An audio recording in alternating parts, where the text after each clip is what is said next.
Who's ready for some Tuesday afternoon baseball on the Saints Sports Network? Hi, everybody. My name is Nate Metz with you all as we are ready for the Kentucky State Thoroughbreds to take on the Thomas More Saints here on the lovely turf of Thomas More University Stadium in Florence, Kentucky. It's a gloomy day here in Florence. We're expected to have some showers in the early part of the game, but eventually that will clear up, and the baseball should hopefully be able to continue throughout the entirety without any big breaks or anything like that. One of the benefits of having that artificial turf is that it's quite weather resistant. You're not going to see big puddles in the field like some fields that you might find at small colleges. Oh no, it's going to be a great game. And Thomas More looking to win their 21st game of the year in this non-conference game. Thomas More, a team that's going to be going Division II next year. They're a provisional Division II member currently.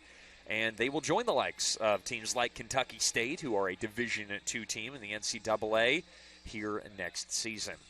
We'll talk about the two coaches and the starting pitchers for today's game here in a little bit. But first, let's meet the two teams. First, for the visiting Thoroughbreds, who have come up again from Kentucky State University, which is located in the state capital of the Commonwealth, in Frankfort. Leading off and playing shortstop will be Trey Brown. Batting second, the center fielder, Daniel Moore. Joseph Esparza, the left fielder. We're going to talk a lot about him. He is a very special player out of San Diego, California. He bats third. Collier Higgs, a designated hitter, will bat fourth. Jace Wilson, the second baseman, will bat fifth. Isaiah Zepeda Felix will catch and bat sixth. Kevin Brown, the first baseman, will bat seventh. Cedric Polnitz will be the third baseman and bat eighth. And Antonio Chambers, the right fielder, will round out the lineup for the Thoroughbreds. Pitching for the Thoroughbreds, and again, we'll talk more about him later on in this game, is Jalen Anderson, and he'll go up against a tough Thomas More lineup, again, looking to win their 21st game of the season. They'll be led by Gavin Vogelsang, the third baseman, who will lead off. Gavin Pearson, the shortstop, so two Gavins on the left side of the infield. Gavin Pearson will play short and bat second. Bailey Martin, the star left fielder, will bat third. Derek Atwood, a nice slugging first baseman, will bat fourth. Jacob Caruso, there was a bit of a question of whether he would catch or if he would just hit today. He is catching today. Brennan Martin, who will bat sixth, he is the designated hitter. It was going to be between those two of whether they would hit or catch, and it ends up being Caruso who will take the defensive duties. Brady Baldock gets a start in right field today. He will bat seventh. A.J. Enninger, the second baseman, bats eighth. And Noah Weingartner gets a start in center field today, batting ninth. And rounding out the lineup, looking to provide some run support for Jack Purdue, who gets his first start of the season. Purdue, who's been pretty darn good out of the bullpen, will look to get the Saints off to a good beginning. Not sure how many pitchers are going to use today. It might be kind of a whole staff day where they throw 3, 4, 5 arms.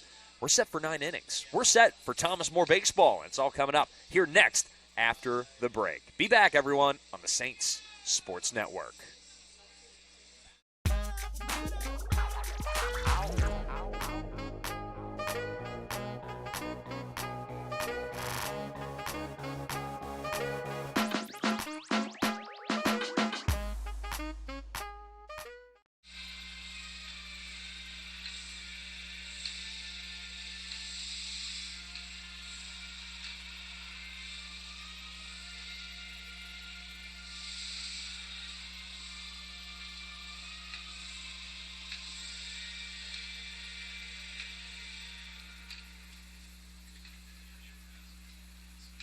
Just about ready for baseball to begin on the synthetic meadow that is Thomas More University Stadium, home of the Saints. Also home, of course, to the Florence Yalls, the independent professional baseball team here in Florence, Kentucky. Will play here throughout the summer months. I feel like Thomas More really gets their money's worth, though, when they're playing these early month game or early in the year games when the weather's not great, it's cold, it's rainy, all of the above, but the Saints get a chance to play, and you bag a lot less games. You cancel a lot less games because of that, which is good for the players. They get to play more, good for the fans. They get to watch more, and, well, good for me because that means I get to call more and get paid more a little bit too. So always is fun, and I'm looking forward to watching Jack Purdue go to work on the mound. Purdue, a 1-0 record, a 3.21 ERA. Kid out of Louisville, Kentucky. Talked a little to Jack up here in the broadcast booth a week or so ago. Just asked a little more about him and where he comes from. He said he moved around a couple different places in Louisville, but ultimately a good guy and one that I'm hoping can succeed today. 13 strikeouts and 6 walks. He's got a little bit of a tough task going up against some pretty good sluggers on this Kentucky State team, but you got to think that Thomas More is going to put this together today. Kentucky State 10-12 overall. They've had some really, really bad losses. They do have the capability of putting up a lot of runs. So I think, again, today it's a matter of just make sure that you take care of the little things in these non-conference midweek games. You don't have to overdo anything. Just keep playing your game. Jack Purdue, don't overdo it on the mound. You know, let your defense play. Don't walk a bunch of guys. And we'll see if he's able to turn this into a successful outing. I don't know if he's going to go deep enough to get the win. I don't know how deep Jack Purdue can go. We've seen him go multiple innings several times. This is his 9th appearance of the year, but his first start, though. So how far will Jack Purdue go? I'm not sure. We've seen him have some really strong innings and then, kind of peter off a little bit. I don't know if he wants to go the full 5 for a win. He shouldn't have to care about that. Right now, he just needs to help get Thomas More through the beginning of this game, and we'll let the chips fall as they will. Trey Brown will lead off for the Thoroughbreds. Purdue will get the sign from Caruso and wind and deal. It's going to be a bunt right back to the pitcher in Purdue, and he nearly throws it away. But a good job by Derek Atwood to go down and get that ball out of the turf, 1 away.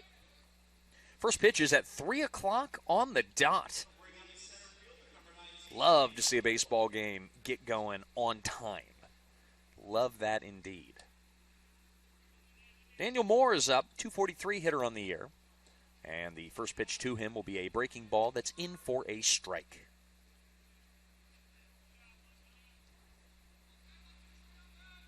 Purdue gets a sign from his catcher and comes home. Another breaking ball that's in for a strike. He's way ahead now. 0-2. Do you drop another breaking ball maybe on the outside? High fastball? We'll see. The 0-2 coming. It's going to be a breaking ball, but this one catches the zone and gets hit over to Vogelsang, but he's able to get it to Atwood with plenty of time to get more. 2 down. And this is when you want to take on a guy like Joseph Esparza. Joe Esparza, man, this guy is a very, very talented hitter. 443 with 13 home runs and 9 doubles coming out of San Diego, California. They shipped him a long way here to Frankfurt. And the first pitch to him from Purdue is going to be a ball. Not a bad idea to start him off with a breaking ball on the inner half. Not a ton he could probably do with that. Now Purdue will get back to work. The wind and delivery. That's a fastball in for strike 1.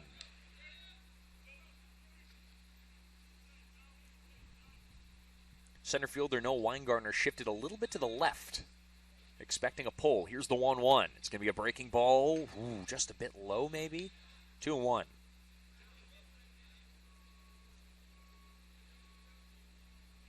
Kentucky State trying to get something going with 2 outs. Saints trying to get up to bat for the first time today. The 2-1.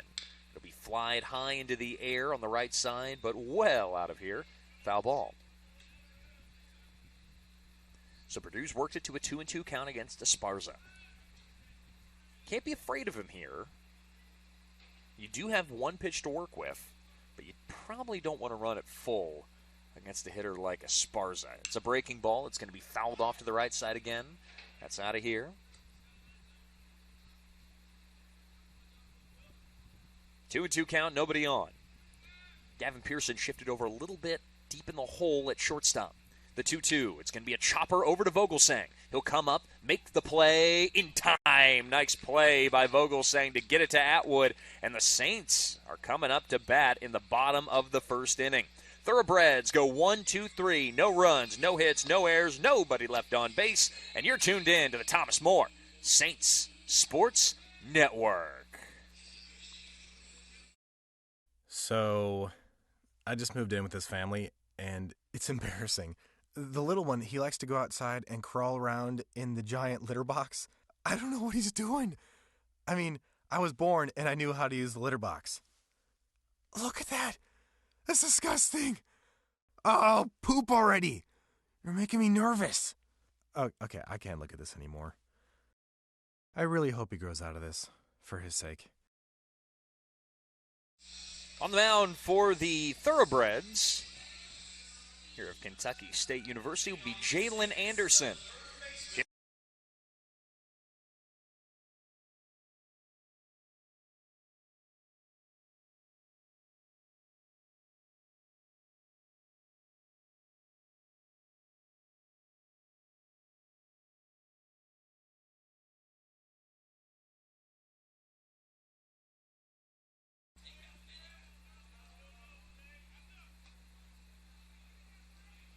And we're back to it on the Saints Sports Network. Had some technical difficulties. Had to bring the live stream down for a second, but we got it back up.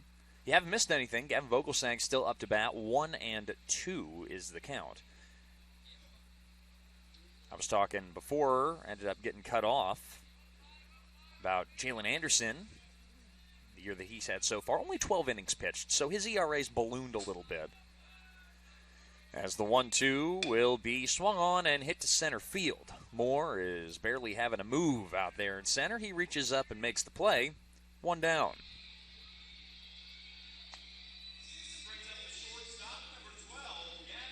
Gavin Pearson comes up to bat as the second batter of the inning for Thomas More. A .369 batting average. Jalen Anderson, 0-3 record, 25.54 ERA. 11 strikeouts, 21 walks. Now, he's only thrown 12 2/3 innings as a first pitch to Pearson misses inside for a ball. However, that strikeout to walk ratio tells me that patient hitters such as Gavin Pearson should be able to benefit from a matchup like this. Breaking ball is going to hit the zone on the inner half, evens it up at 1. Next up will be Bailey Martin, then Derek Atwood for Thomas More. The 1-1. Swing and a miss. Nice pitch from Jalen Anderson. Again, we're set for 9 innings today.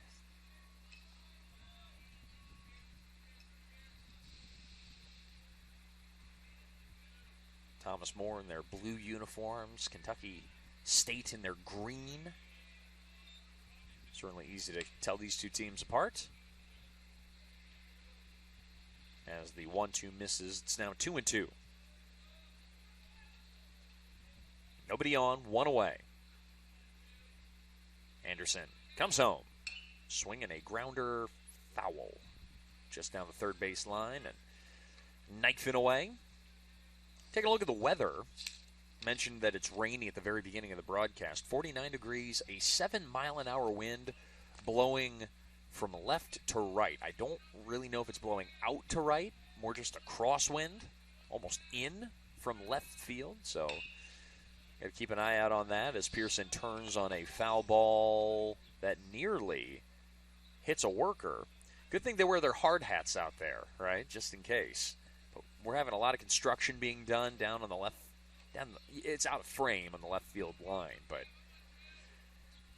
got to keep an eye out. Head in a swivel, as they may say, as the 2-2 goes away, 3-2. Good place now for Pearson. He's worked it back full after being down 1-2.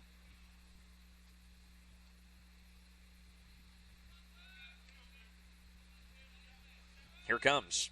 That is a ball low. Slider did not catch the zone, and Gavin Pearson will strut down to first base runner of the game for either team, and it brings up Bailey Martin. Bailey Martin lining up for his first at-bat of the game, a .330 hitter. A doubles machine for Thomas More. I believe top 10 in doubles in his career. As Anderson will kind of quick pitch inside, but it catches the zone. 0-1.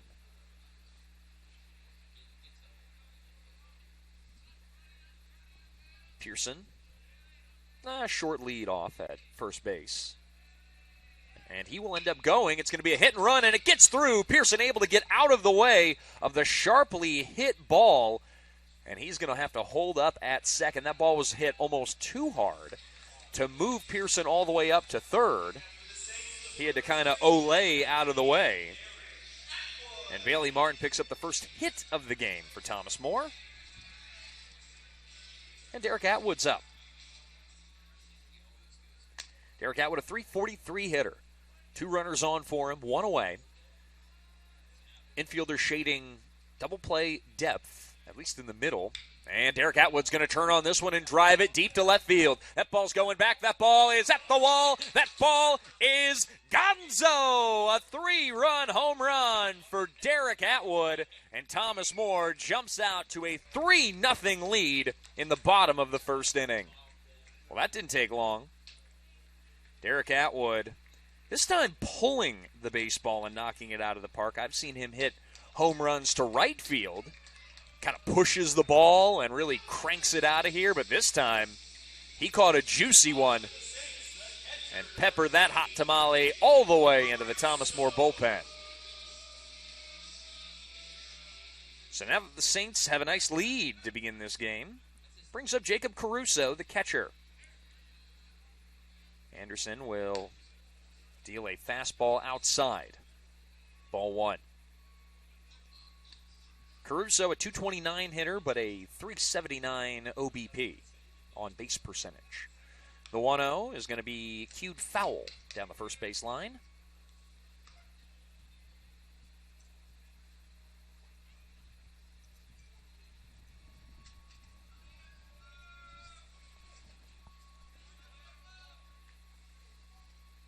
Umpire stopping the action to go get the loose baseball that was not fielded by anyone on the K-State bench. They were able to go out and get it, though. We can resume play. The 1-1 is going to be inside. 2-1. I was talking about how the wind might have been blowing in a little bit from left to right. Derek Atwood, he said the elements do not matter. The 2-1, that's inside. 3-1. Jacob Caruso, he's happy to take a little walk. Go get run for. Of course, it'll be a courtesy runner for him if he indeed does get on. The 3-1, that is a ball, and Jacob Caruso will head down to first base. The freeway.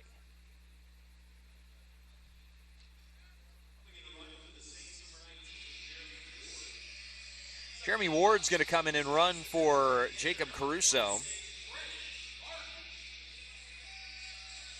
And Brendan Martin will come up to bat. .284 hitter. A little bit of pop.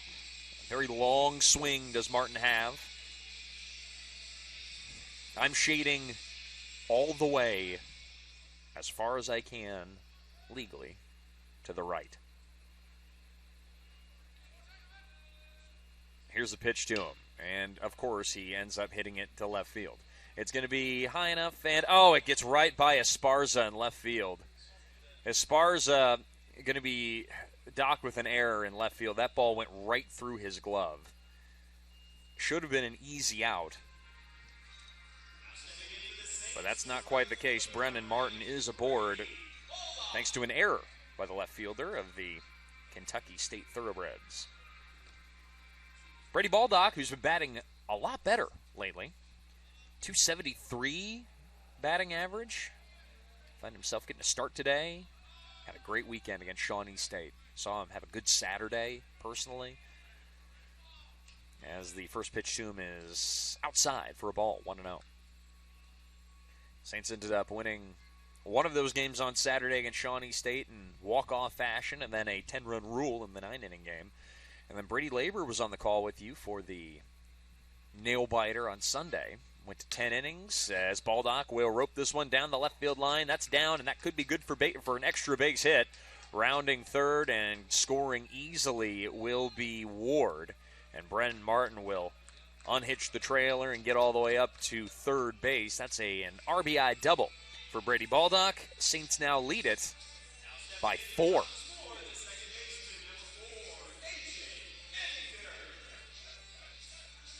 So Brady Baldock's nice little stretch continues.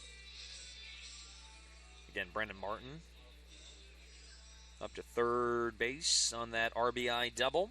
And A.J. Enninger will now line line up and trying to knock a run or two in. A ground ball through the right side of the infield I think could score. Well, and as I say that, he pops one up to the right side. Not an easy play, but the second baseman, Wilson, will come over and make the grab in shallow right field. The runners will not advance, and it's just a pop-up. 2 outs for Noah Weingartner. Winey, flat 200 batting average, but his speed, his defense earns him a start, certainly many pinch running opportunities. And the first pitch to him is going to be a backdoor breaking ball that finds the zone.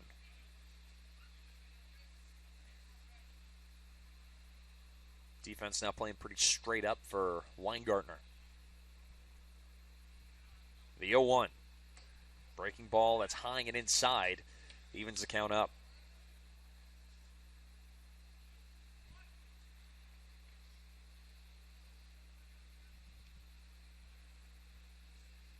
Zepeda Felix signals the sign, and it is a ground ball right to the first baseman, Kevin Brown. He'll step on first base for the 3 unassisted putout, and that will end the first inning. But Thomas More really waking up and getting on the board in a big-time manner.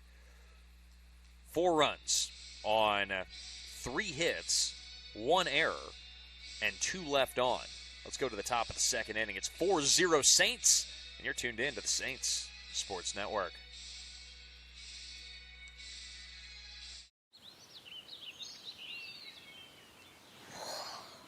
Oh, look, a redhead. Staring contest.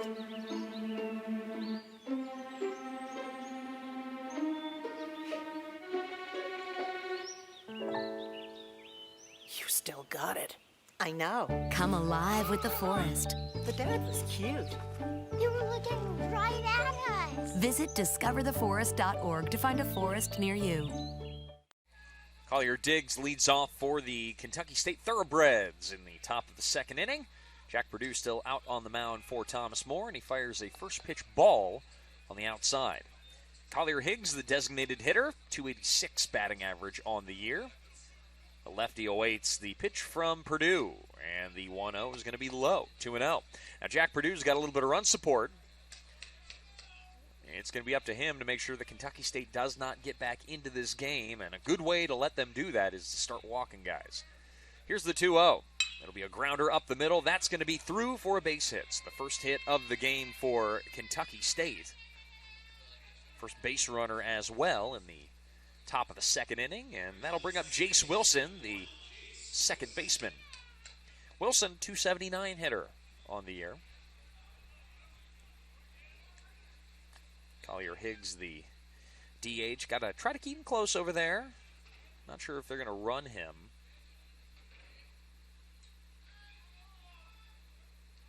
He's perfect 4 for 4 on stolen base attempts this year. As a first pitch to Wilson is going to be some high cheddar, and he swings right through it.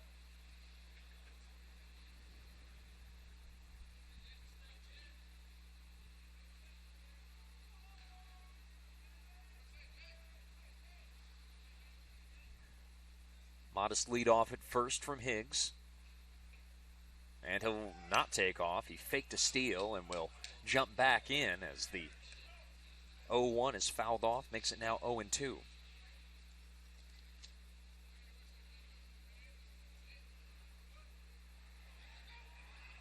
Jace Wilson, 5 doubles on the year. No triples or homers. But can't find a gap. Trying not to strike out. The 0-2. It's going to be a fly ball to right field. That ball is hammered. That's going back. That's going to get over the head of Baldock and one hop the fence. Quick throw in from Baldock. Enninger will not have anywhere to relay it to potentially getting out. It's back-to-back hits for Kentucky State. They're in business in the second inning. It's now nobody out and 2 runners in scoring position. On an 0-2 pitch. Oh, man. Zepeda Felix will come up. Isaiah Zepeda Felix, the catcher for this thoroughbred team.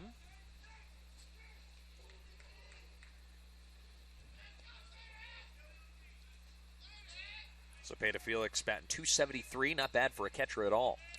He's got a chance for a couple of runs batted in as well, as the first pitch is going to be a bit high and inside, 1-0. Zepeda Felix, 2 doubles, 1 long ball, 7 runs batted in, 368 OBP. He's also stolen a couple of bases. Not bad for a catcher. The 1-0. Grounder foul down the third base line. Vogelsang is shading a little bit down the line, so if he hits that again but a little more fair, Vogelsang may have a play. I don't know where that play would be, though. Do you go across your body and try the long throw to first, or do you just throw home and hope for the best? I mean, it's an easier play to make, I would think. Here's the 1-1. It's a swing and a miss. Good breaking ball from Purdue.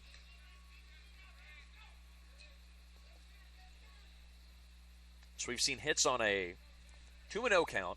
We've seen hits on an 0-2 count in this inning. What do we see here on the 1-2? Purdue comes set. Kicks, comes home. Breaking ball. This is going to be skied high into the air. That ball blowing out of play. It gets out of play. Just goes as a long strike.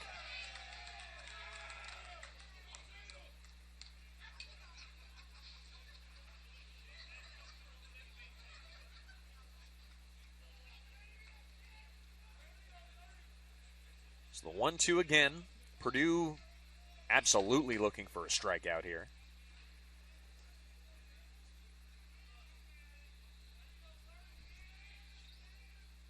Here it is.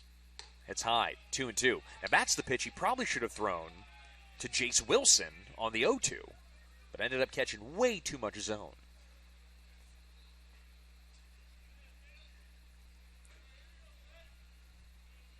Two count.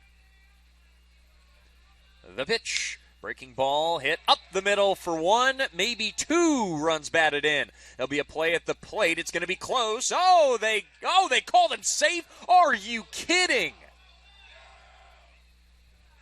So Wilson does slide in safely. The tag beat him by a whole step and a half. Apparently he slid around the tag from Caruso, and Jeremy Martin is upset, and I think rightfully so.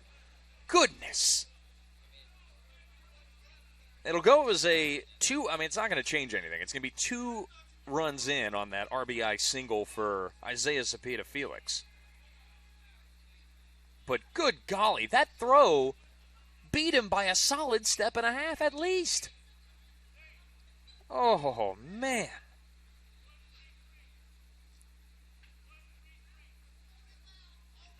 So Jeremy Martin continuing to explain his disappointment. It was a great throw from Weingartner in the outfield. But ultimately, Jack Purdue going to have to just reset. That's all right. Let's reset. A little bit of trouble. But he's got Kevin Brown, who is certainly a double play threat. Ground ball here could get 2. No, the runner's going to go. It's going to be a foul ball back and out of play. I said already, Isaiah Zepeda Felix has stolen 2 bases on the year. He's 2 for 3 in stolen base attempts, so not bad.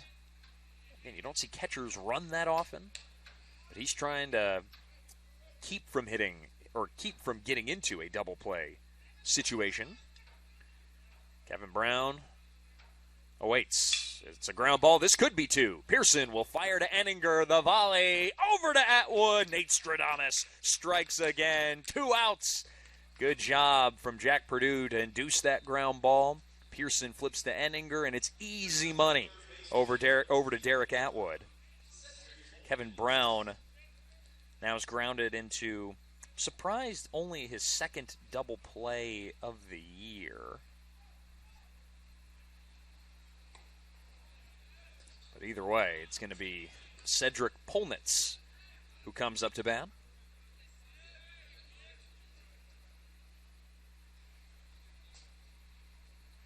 And he will watch the first 2 pitches miss, 2-0. Polnitz, 204 hitter. Purdue gets a big ground ball to ease him a little bit, I'm sure, on the bump. frustrating. Of course, those are both earned runs as the 2-0 misses. And with the 9-hitter coming up next, I mean, getting out here would be marvelous. You have the 9-hitter lead off in the 3rd inning. In a very good spot. The 3-0, breaking ball in for a strike.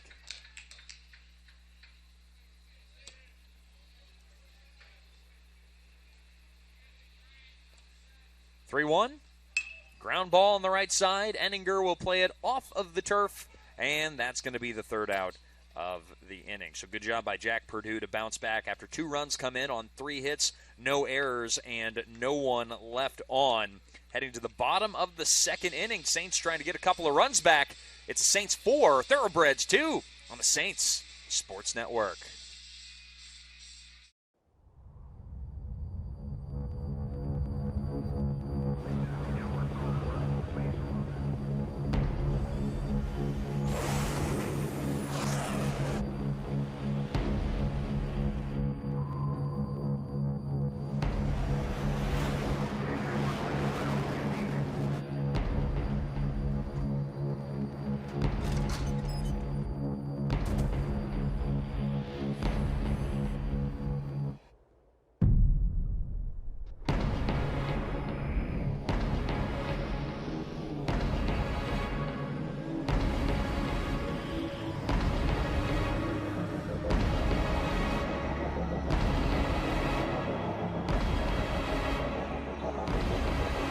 Around the world, around the clock, in defense of all we hold dear back home, America's Navy.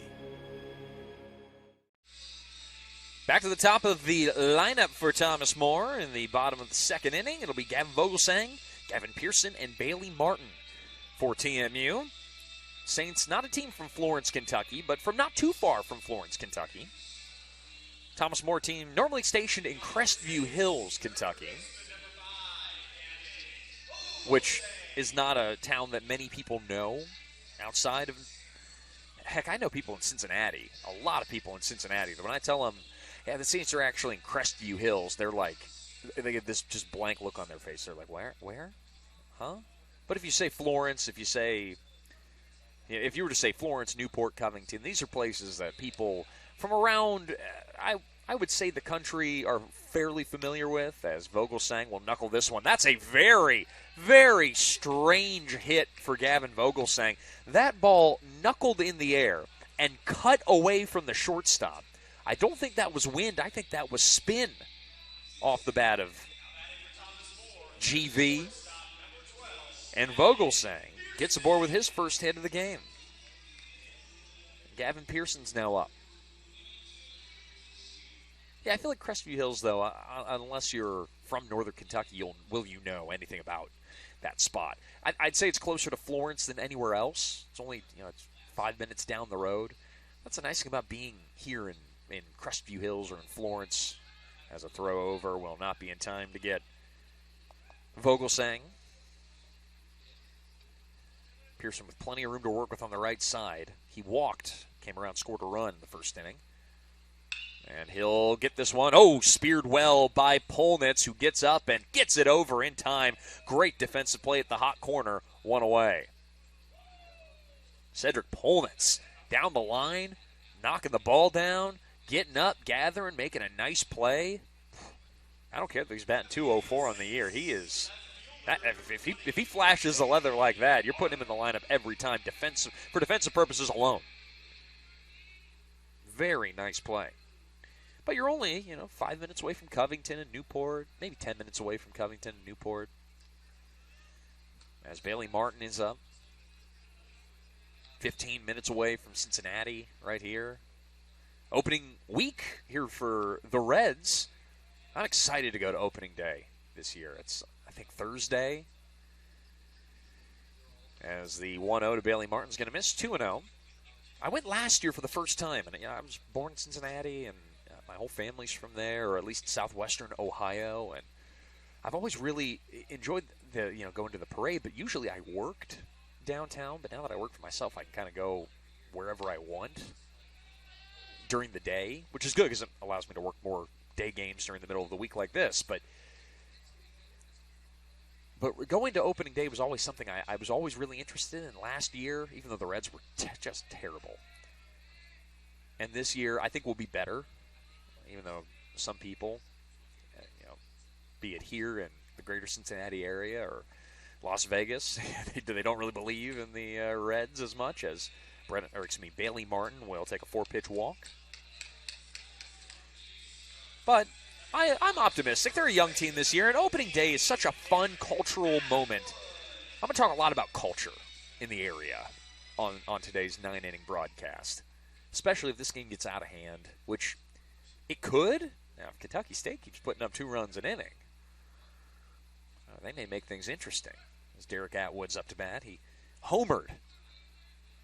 And they're going to call is that a ball? It's going to be a balk called, so 1-0 on Jace Anderson. Too much time. So 1 balk for Anderson, and then he will fire a ball inside, nearly caught Atwood. 2-0.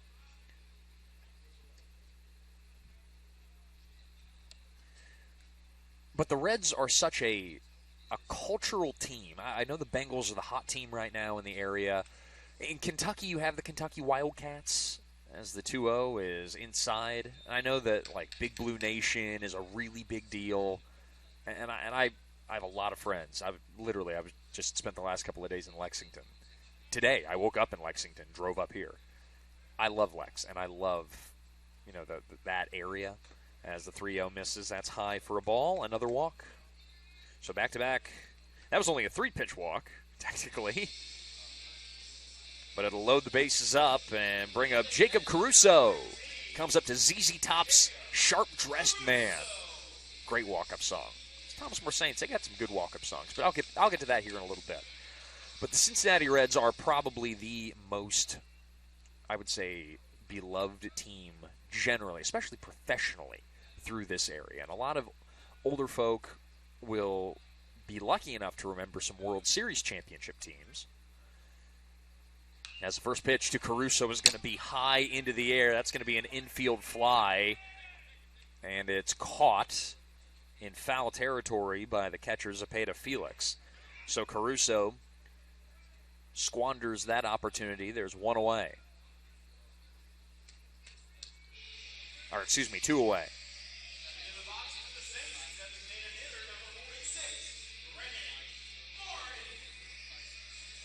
So Brendan Martin's up. 2 out. 3 on.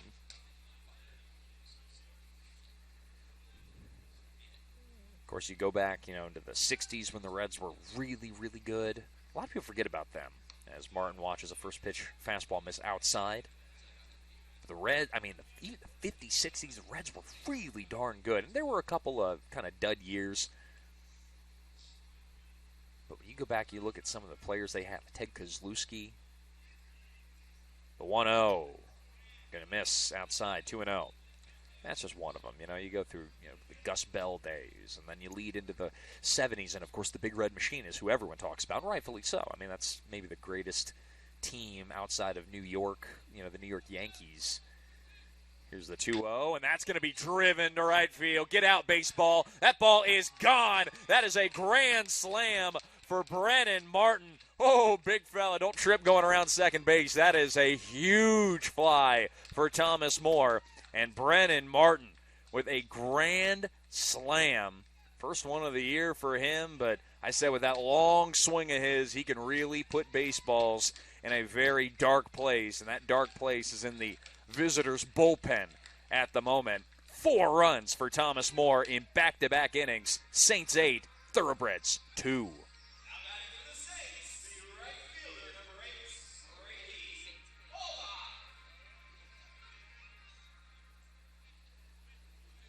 But the Reds have had, and of course the 1990 team, which unfortunately I was not alive for.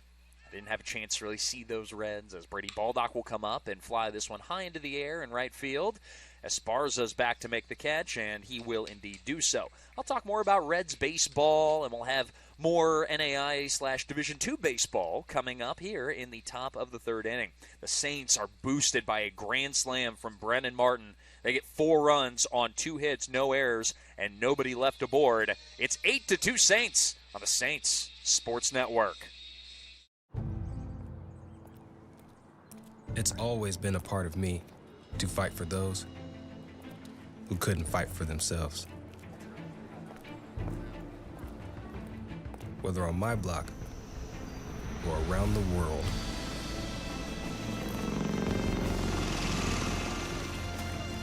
My name is First Lieutenant King, and I move toward the sounds of those who are in need of help. The few, the proud, the Marines. Jack Purdue still pitching for the Saints. He'll go up against the 9-hitter in Antonio Chambers, and then they'll flip it over to the top of the lineup for Trey Brown and Daniel Moore. A couple runs came in last inning for the Thoroughbreds. Got a couple of base hits off of Purdue, and then they're going to have another one to start it. So Purdue with a breaking ball catches a lot of the zone, which, I mean, again, if you're getting hit like this, okay. The only qualm that I have with Purdue's day so far, for what it's worth, of course, up here in the broadcast booth. I'm up here for a reason, right? My college days ended, and I have not really played much baseball since. But with that, Purdue, the only at-bat that really I think is hurting him, as Trey Brown bunted last time to Purdue, so something to keep an eye on. I don't know if you're bunting down 6, but who knows? It's early. Was the 0-2 double that he gave up to Jace Wilson. He's way ahead in the count, and he throws something, and I don't know if it was intended to be in the zone, as the first pitch will be a strike called to Trey Brown, 0-1. But that's the only one that I really feel like kind of got away from Purdue. The single on the 2-0 from Collier Higgs, all right, whatever. Zepeda Felix, I thought that was a decent hit that ended up plating 2 runs. 0-1 is going to be a strike called, 0-2 now. But other than that, I mean, other than the one mistake, that ended up being 1 run on that double. Okay. And it's unfortunate, of course, that play at the plate. I thought for sure they had him unless Caruso missed the tag. 0-2 is going to be swung on and missed, and Purdue picks up his first strikeout of the game. But really like how, though, Jack has attacked these batters. You know, if you get hit around a little bit, that's not the end of the world. You know, you just got to keep chugging. And know what you're doing here. It's a middle-of-the-week game. You're chewing innings. That is your job. Here's a pitch, breaking ball. It's going to be a bit high to Daniel Moore, who grounded out to the third baseman last time up. Joe Esparza is the batter in the on-deck circle.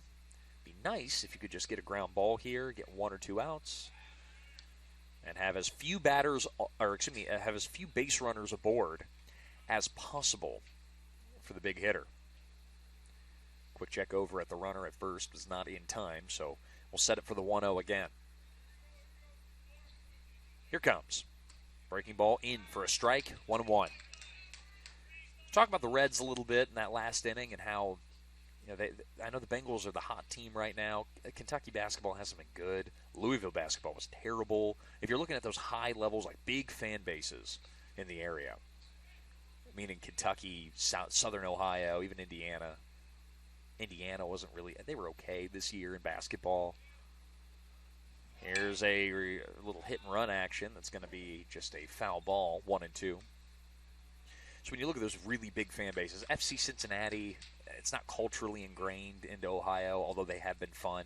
I know Louisville's got a soccer team that's pretty good. Lexington, I think, is getting a professional soccer team. And at some level, I don't know all of the details about what the Lexington squad has in store. I don't even know if it's called FC Lexington, as the 1-2 is battled foul just back and a little off to the right.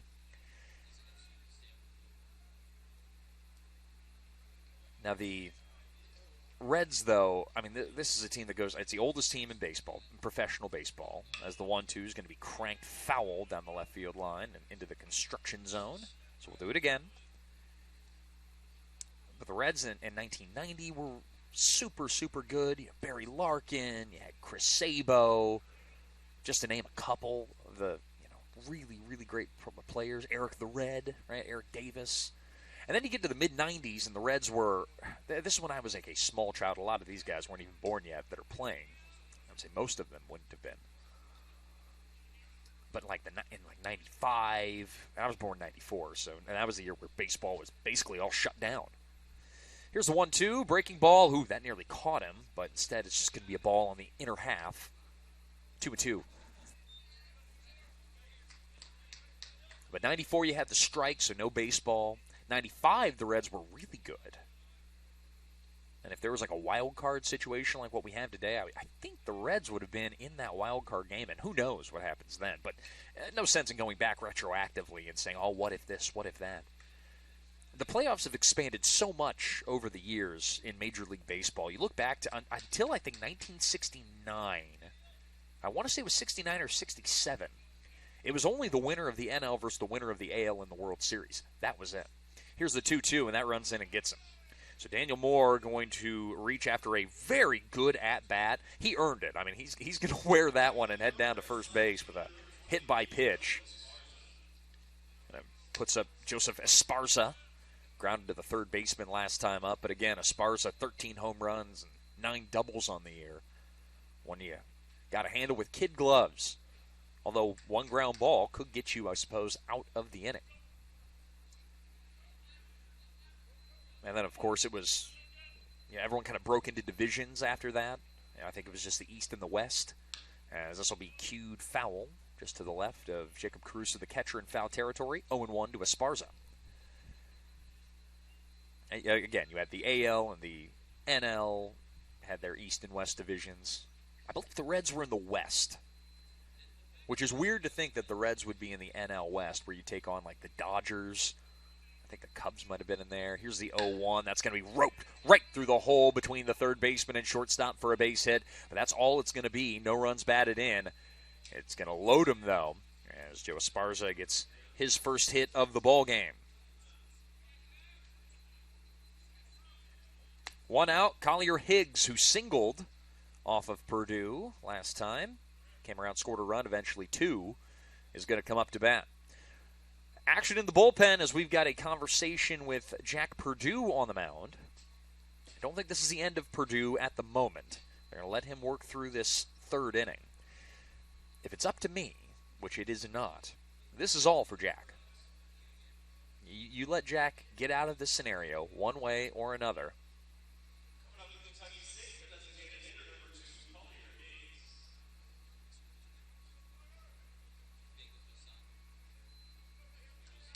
You let him go. You let him work out of this. Get out of the inning or get tuned up, and then that's it. I mean, the result of maybe not this at bat, as this will be grounded foul off of Collier Higgs.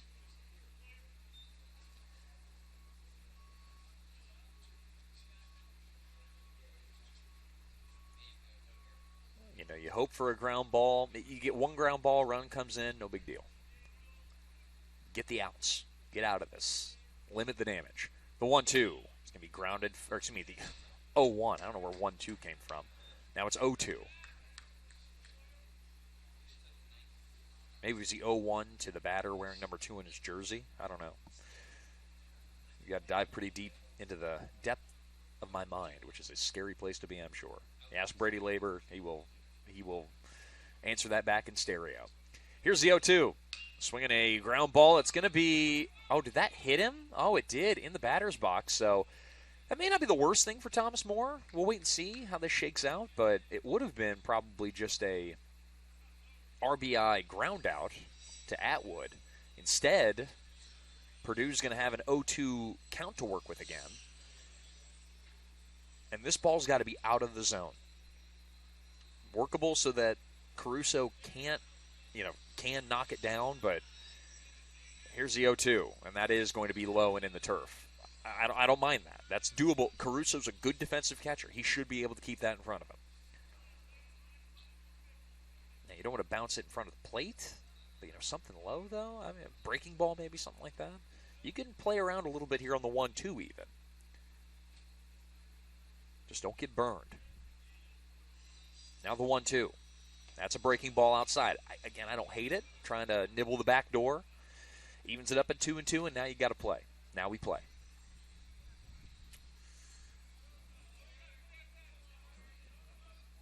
Heck, could we see another grand slam?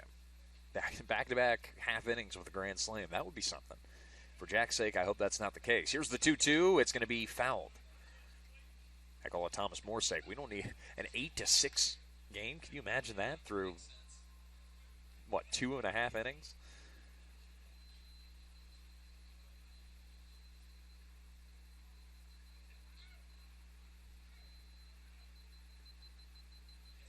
Purdue comes home with the 2-2. And that is strike 3 called. Excellent pitch. Jack Purdue painting the outer half. They're 2 away. Oh, man. Gutsy pitch indeed. Just a fastball, belt high on the outer half. And Higgs got a little caught up, ended up getting indecisive, and did not swing. But now it's Jace Wilson, who was down 0-2 and then doubled off of Purdue last time up. This will be a breaking ball in for strike 1.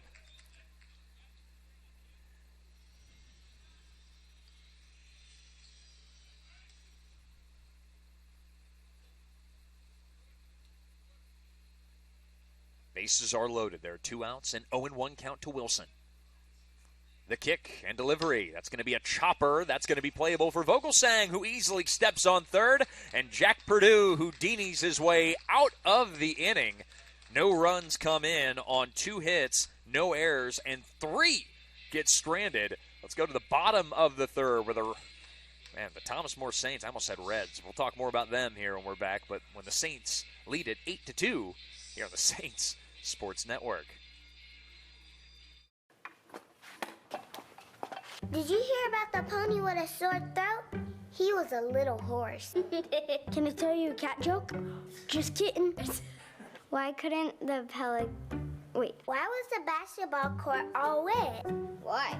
Because the players kept dribbling all over it. Where the cats go on vacation? New York.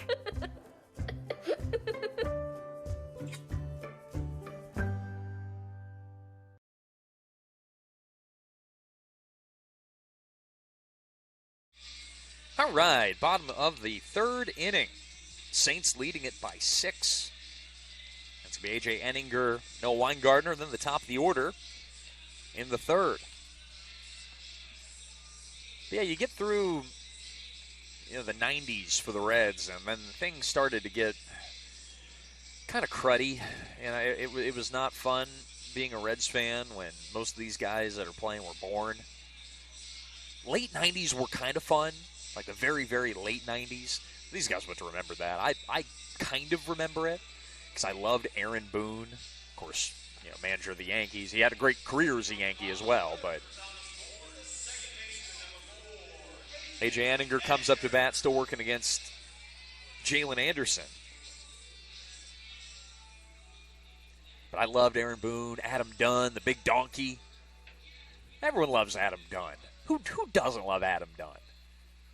Strike out 215 times in a season, but he's powering 45 home runs, maybe even more.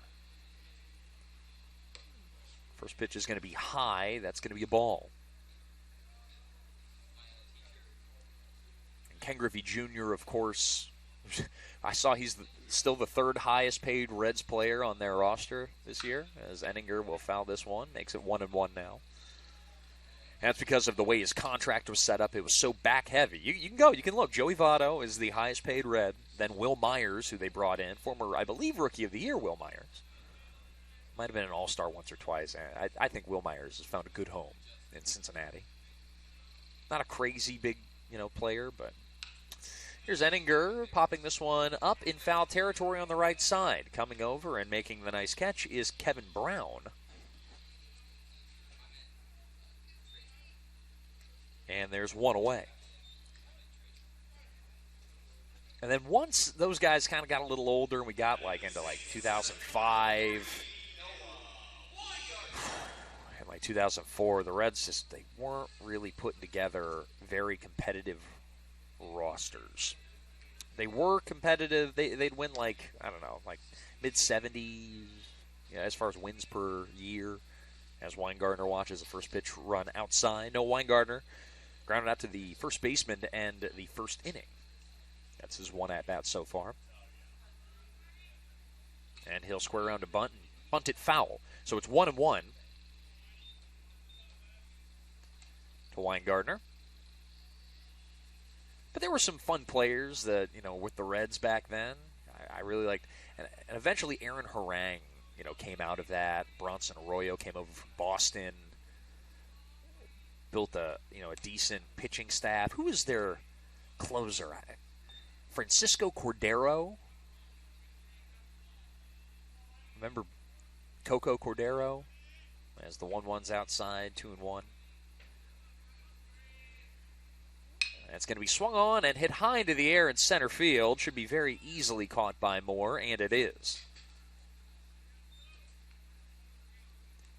And that was kind of when I really started to get into baseball and be a Reds fan. Wasn't easy all the time. Now, granted, I grew up in, right on the border of Illinois and Wisconsin. So my family moved up from Cincinnati up to there when I was a kid, and being in that area, that's Cubs territory, Brewers territory, and the Brewers were decent, in 07, 08. They got some really nice players, and Prince Fielder and Ricky Weeks had come up, and they had some.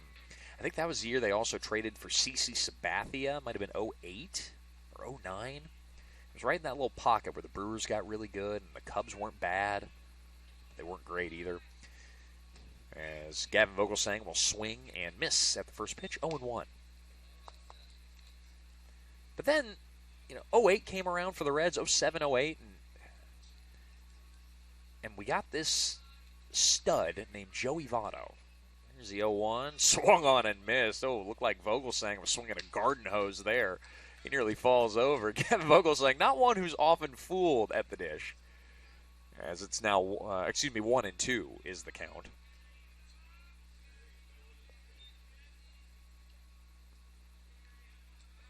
And Anderson comes home, and it's a high fly ball, fouled back, and watch out there in the stands, just missing a couple of spectators. And it goes now just as a long foul ball. 1-2. Head on a swivel. Can't be looking down at your phone the whole time. You gotta. Luckily, those fans they're in the game as the 1-2 runs in. Oh, that hit him. Oh, Vogelsang's going to get aboard thanks to a hit by pitch. He's bailed out. He was down in the count and finds his way to first base. Gavin Pearson up now. Pearson 0 for 1 with a run scored. He walked back in the first inning and came all the way around for the first run of the game for TMU. As Vogelsang is at first base with 2 away. But yeah, Joey Votto really came in. The Reds drafted him. They brought him up. He's been a Red his entire life, as Vogelsang will take off for second. The throw down is not going to be in time. The pitch was a ball, and Vogelsang just going to stay at second with a stolen base. First stolen base of the day for Thomas Moore.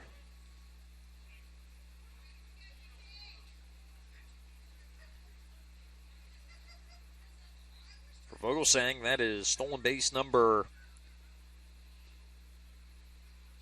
4 on the year. He's a perfect 4 for 4. As Anderson will step off, we'll get back to the 1-0. And Joey Votto, those first couple of years weren't great. I know Joey Votto himself battled a lot of mental health issues. He's talked very, maybe not openly, but going back, he has talked about it. As the 1-0 misses, it's now 2-0. Struggles losing his father, and there were games. It was very strange. He'd have to come out because not a lot of people knew what was going on, and that wasn't really a conversation many people were having back then. But he'd have things like anxiety issues out on the field, and panic attacks and shortness of breath as the 2-0 misses, and he'd have to leave games sometimes. And it was very concerning for the young Reds, the budding star who eventually, became a very, very popular player, not just for the Reds.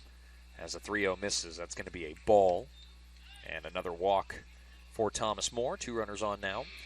But Joey Votto really a champion of physically, mentally, and I'm sure that there are things that he still battles. We all do. But he's a great, I think, role model for a lot of people in today's day and age. Hit a ton of home runs. talk about walking. Joey Votto, I mean, his on-base percentage always near the top of the MLB, even at, I don't say an advanced age, but Joey Votto's now, 38, I think? He's getting up there a little bit. But still finding a way, and he's not going to play opening day, I found. That's kind of disappointing. I saw a report that he's not going to play an opening day. I'm going to have to double-check that. I hope that I'm wrong, that he's not 100%, as the 1-0 will miss to Bailey Martin, 2-0. But yeah, Joey Votto comes in. They get a couple of, great pieces, and players like Jay Bruce, who's awesome, a big-time slugger. Ended up having a great career with the Reds. Here's a 2-0 that's going to be roped foul from Bailey Martin.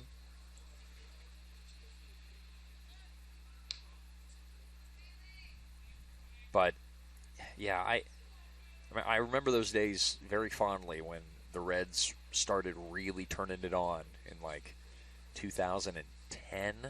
Was it the year they won the division for the first time in God knows how long? Thanks to players like Joey Votto and Jay Bruce and a pitching staff that was okay. Brandon Phillips was awesome. Remember him? Here's the 2-1, and it's going to be cranked high into the air in deep left center field, but Moore is under it, and he will make the catch. So, the Saints get no runs on no hits, no errors, and 2 left on. Heading to the 4th inning, it is 8-2 Saints over the Kentucky State Thoroughbreds on the Saints Sports Network.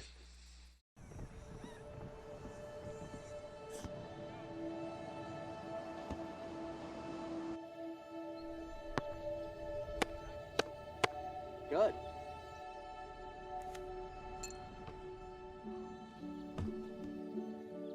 I don't remember how it started.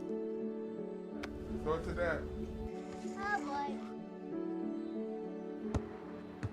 We just found it.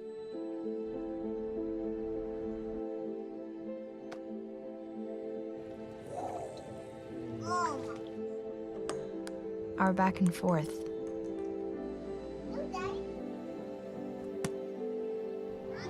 Victory.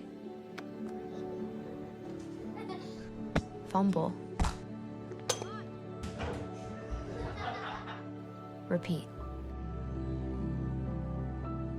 It always came back.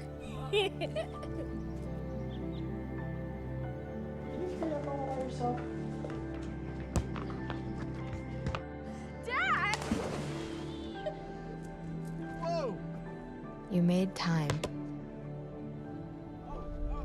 That was perfect. Okay, here we go, throw it! Yeah. You probably don't remember what you told me.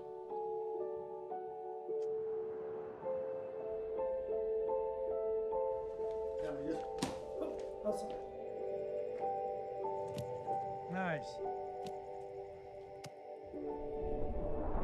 But I heard every word.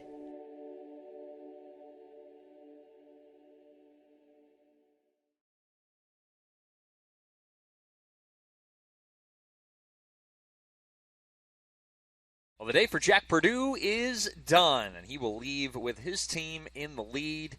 He will not go for the requisite 5 innings out of a starter in order to get the win, but ultimately I'm very pleased with the effort put forth by Jack Purdue. He did give up 2 earned runs and 5 hits through 3 innings, but when you're pitching with the lead, things are a little bit different. You want to be pitching to contact. You want to be not making. You want to make sure that they don't have a chance to balloon these innings into big-time scoring events. And I would say Jack Purdue did that. There are a couple pitches, of course, that I mentioned that he'll want back. But he's leaving with a 6-run lead, and it'll be up to Jackson Grimmelsman. So we go from Jack to Jackson. And Jackson Grimmelsman, out of the west side of Cincinnati, a sophomore at 6'3", firing from the left side, making his 6th appearance of the year, an 8-flat ERA. Not great, so he's looking to knock that down a bit. But he does have a 1-0 record through his 9 innings pitched. His strikeout-to-walk ratio, 5 strikeouts to 7 walks. So let's keep this ball in the zone against the bottom half of the lineup and see how the defense plays. He'll go up against Isaiah Zepeda-Felix to begin this inning. And the lefty winds and delivers a first pitch breaking ball in for a strike. Next up will be Kevin Brown and then Cedric Polnitz.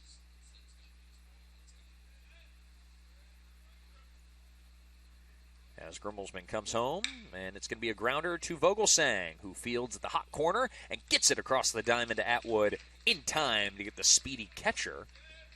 There's one away. Now Kevin Brown's up, grounded into a 6-4-3 double play back in the second inning. But 2010 also was a year that the Reds, who had a decent starting lineup, that was when they unleashed a player who is still pitching today, as the pitch from Grimmelsman is going to be a bit high. 1-0. And I don't know how effective he's going to be anymore. I know he's had an up-and-down career, but a World Series champion still, as the 1-0 is going to be inside for a ball, 2-0. And that is Aroldis Chapman. Remember when Aroldis Chapman, for all you Reds fans out there, and just baseball fans in general, when he came onto the scene, as the 2-0 is in there for a strike, 2-1. When Chapman came onto the scene, he was fresh, and he was pumping it in at like 104. And then this is back when the general hitting speed of a fastball was still 92, 93 probably. As a 2-1 misses, it's now 3-1. And you get Chapman coming in, whipping from the left side at 104. 106.1? Is that the fastest? This ball's tanked by Brown. He hit this ball a mile into the air to dead center, and it's going to be just shy of a home run. It one-hops the wall, and that's going to be a stand-up double for the big fella, Kevin Brown.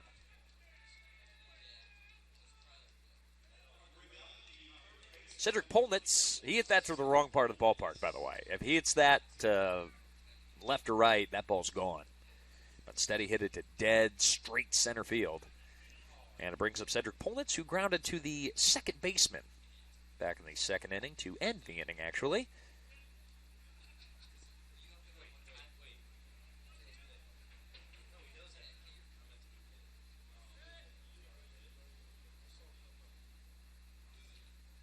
Grimmelsman comes home with a runner aboard, and he fires a first pitch strike to the third baseman. I remember went with my brother, who was just a kid. Here's the 0-1 breaking ball, found right back. My brother's about a little older than he's a super senior down at Southern Illinois University at Carbondale right now. Shout out to Brad, who he's tuned in. But I remember my brother and I went to a game at Miller Park, which is no longer Miller Park. Now it's like American Financial Field or something in Milwaukee. Here's the 0-2, fouled off to the right side, out of play. And I remember and we got to see Aroldis Chapman pitch, and the Reds were killing the Brewers. The Brewers I mentioned they had gone all in for CC Sabathia. And they had they had a couple of really rough years after that. And it was disappointing for the fans in Milwaukee, who were very impassioned. But the Reds were just too good, much the best. Here's the 0-2, and it's a swing and a miss. It's going to be a drop third strike, though. Caruso will fire down to Atwood in time to complete the punch-out. 2 away. Brings up Antonio Chambers, who singled in the third inning. But we were like the only two that were, cheered for the Reds in Miller Park, and there weren't a lot of people there. It was kind of later in the year. And just to watch Aroldis Chapman go to work and just zing it by his opponents, it was so much fun to watch. As a first pitch to Chambers is going to be a breaking ball for a strike, 0-1. And the Pirates were really good that year, I remember.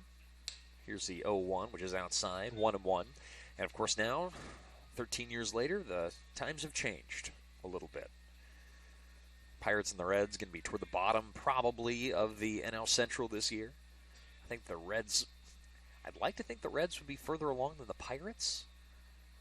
Here's the 1-1 in their rebuilding process. I just feel like the Reds, and I'm biased, of course, but I would feel like the Reds have a better baseball program, a better baseball organization than Pittsburgh. Overall and recently.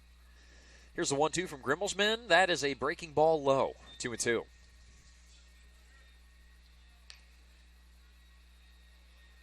But Joey Votto still playing for the Reds. A little injury laden, but the Reds have some young guys, and it's going to be fun to at least see what they become. The 2-2. Pitch is low. That being said, I really do hope that with the Bengals' success in Cincinnati, that's going to inspire the Reds' ownership and their front office to really start picking it up a little bit. Because for years it was just a continuous lament of how atrocious the Bengals were and how, is that a program that might even leave Cincinnati? As that's a swing and a miss. Grimmelsman punches out back-to-back batters to get out of the fourth inning very cleanly. No runs, 1 hit, no errors, and 1 left aboard. Talk more about culture, the sports industry around here in the greater Cincinnati area. May talk about some thoroughbred racing later on with Keeneland season coming up here just down the road. The wrap-up of Turfway. They just had their big weekend, and a little bit more. It's 8-2 Thomas More. They're up big time on KSU when we come back on the Saints Sports Network. So, I just moved in with this family, and it's embarrassing. The little one, he likes to go outside and crawl around in the giant litter box. I don't know what he's doing.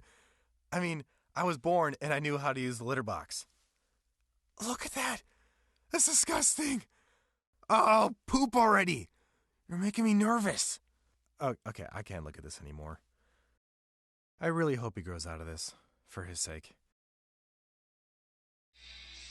Back to it on the Saints Sports Network. Nate Metz with you as Derek Atwood will be leading off for Thomas More in the bottom of the fourth inning, where the Saints command a strong 6-run lead thanks to a 3-run home run from Derek Atwood and a grand slam from Brennan Martin. It's a big-time hitting for Thomas More as they put up a 4-spot in both the first and second inning. And I hope they're not done yet. I hope they haven't just clocked out and are ready for a evening of rest.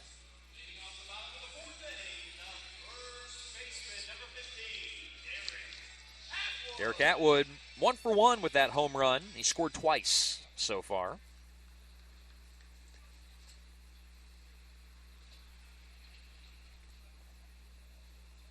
First pitch coming to him from Anderson is going to be a ball on the inside, 1-0. Back to our conversation about the sports culture here in Cincinnati, speaking mostly professionally. Here's the 1-0. That's in there for a strike, 1-1. And now that the Bengals have been so great over the last couple of years, and I know that Joe Burrow and the likes of Jamar Chase and T. Higgins, the players are the ones that really make the difference. But you got to draft those players, and there have been a lot of really good players before that have been in not great situations, and things have gone awry.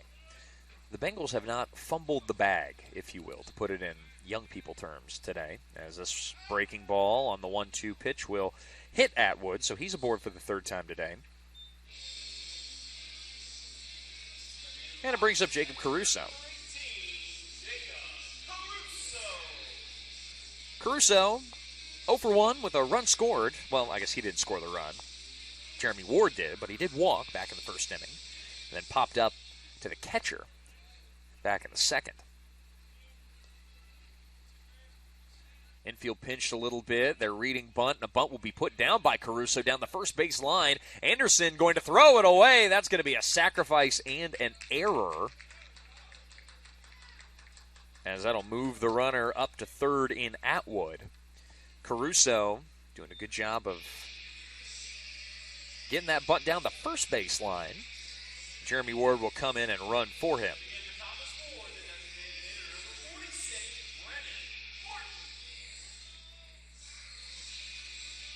So an E1 will be the official score as Anderson tried to Try to throw it over the head of Caruso and ended up bouncing it somehow. As Brendan Martin's up to bat with 2 runners aboard. The ball's fouled back and out of play. 0-1. Brendan Martin, of course, hit the grand slam back in the 2nd inning. He's got 2 runners to work with now and nobody out. Quick throw back over, not in time. Do the 0-1 again.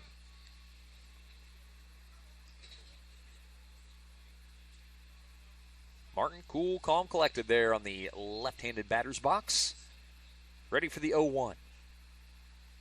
And he'll drive it high into the air, seemingly playable for the third baseman in Polnitz, who reaches up and makes the play. So 1 down. I'll bring up Brady Baldock. But with the likes of Joe Burrow and Jamar Chase and T. Higgins, and you look defensively, people like Trey Hendrickson and Sam Hubbard, of course, the local talent out of Moeller High School. DJ Reader, how awesome he's been. Jermaine Pratt. I feel like once the Bengals won that first playoff game, like the floodgates were open. And now suddenly the Bengals are they're a national powerhouse. And there are people in different countries, as that will be a stolen base attempt and a successful stolen base for Jeremy Ward.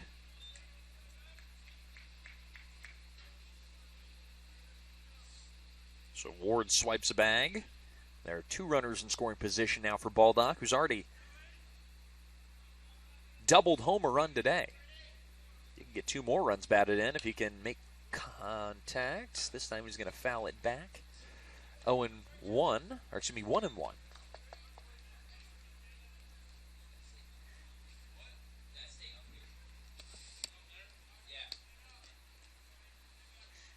But now that the Reds are kind of on the, they came out of the COVID years.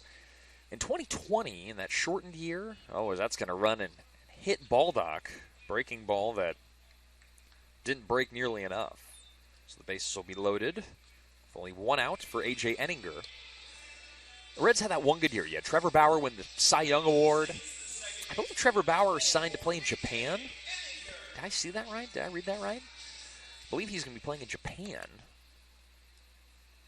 where I'm sure he is going to dazzle, assuming he comes back after his, year and a half layoff or so. You can look up the reasons why. I'm not going to talk about all that nonsense on this broadcast, as the first pitch will be a breaking ball at the knees.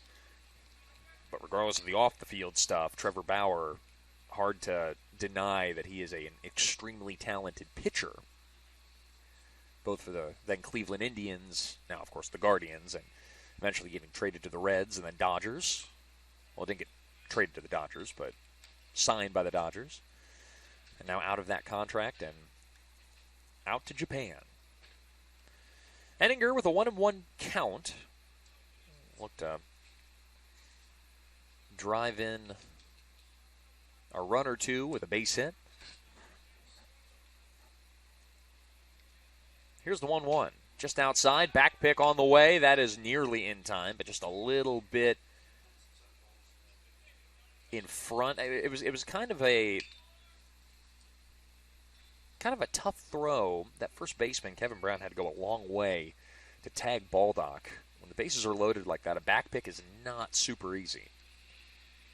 And now it's 2-1. Bases still loaded. But that year in 2020 was fun. Especially the Reds made a good late push. As a 2-1 misses, now it's 3-1.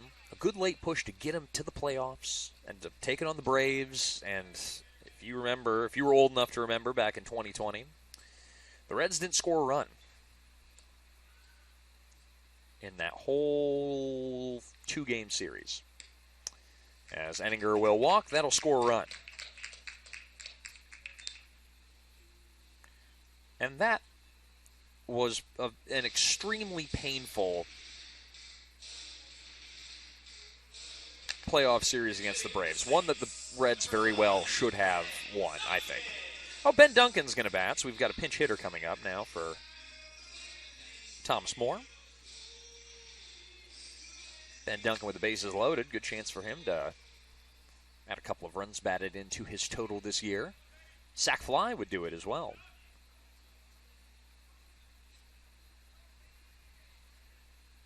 But that was a fun year that ended on a very sour note for, I think, a lot of Reds fans. 2021, not good. As the first pitch from Anderson's going to be away.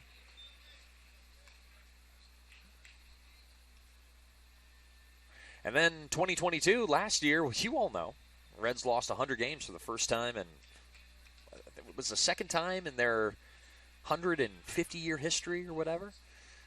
There's the 1-0. That's going to be inside for a ball, 2-0. I'll tell you this, I don't think the Reds do it again, though. I don't think they lose 100 games this year. I am quite confident in that. I believe in the Reds to win 70 games, which is, it's embarrassing to say that, but it's the reality of the situation.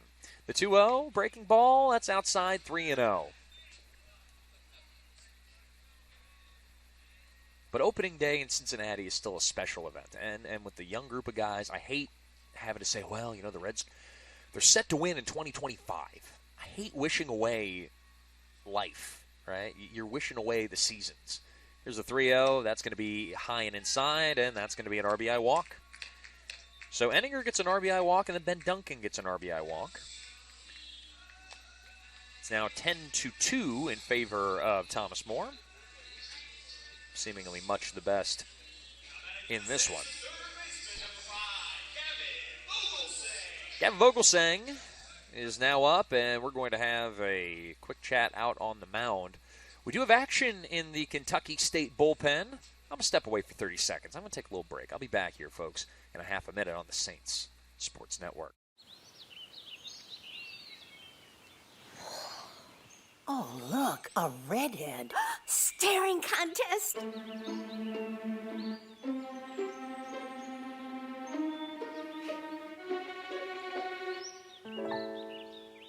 You still got it. I know. Come alive with the forest. The dad was cute. You were looking right at us. Visit discovertheforest.org to find a forest near you. Long conversation out on the mound for the Kentucky State Thoroughbreds. The entire infield's out there supporting their pitcher, Jalen Anderson, who, you know, defense didn't do him any favors today, but ultimately getting to go up against a team like Thomas More is not going to be easy at all. But he's going to stay out there. See how long they let him go. They do have a big righty, it seems, warming up out in the bullpen. I'll get confirmation on who that might be. I want to say it's Brandon Love out there. But it's Gavin Vogelsang who's up to bat. And this first pitch to him will be a ball low and away.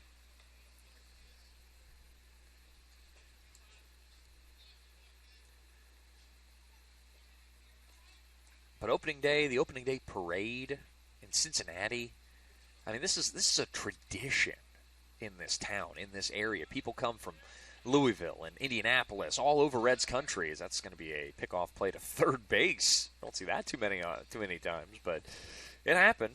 Polnitz, good defensive third baseman, applies a tag, but just too late to get Baldock. And now the 1-0. Swinging a grounder up the middle. This could be two. Oh, it's going to be a misplayed ball by Trey Brown at short. I think he was thinking 2 outs before he was thinking just 1 out. He bobbles it, does get it over to Wilson in time for 1. But no double play. It's an RBI ground out for Gavin Vogelsang.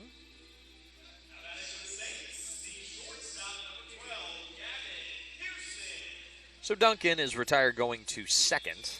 Baldock is in. It's 11-2 Thomas More. And Gavin Pearson's now up.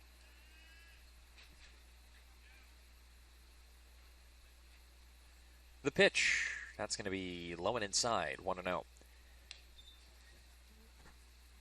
You go down to the opening day parade. Got all the bars in downtown are open early on. A lot of eateries.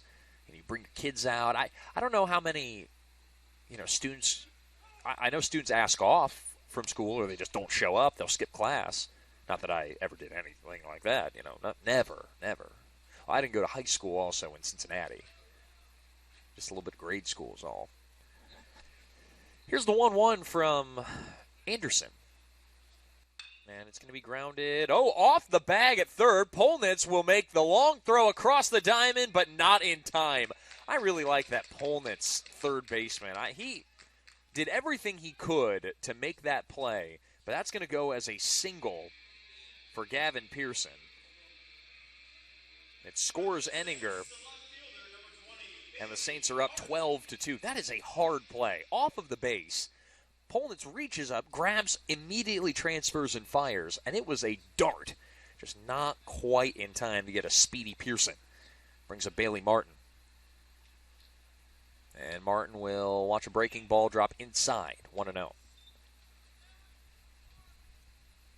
Now, I know also I believe some schools may have, and this may have just been in the past, but they may let off, or you get a half day to go to the parade and go to the Reds game on opening day.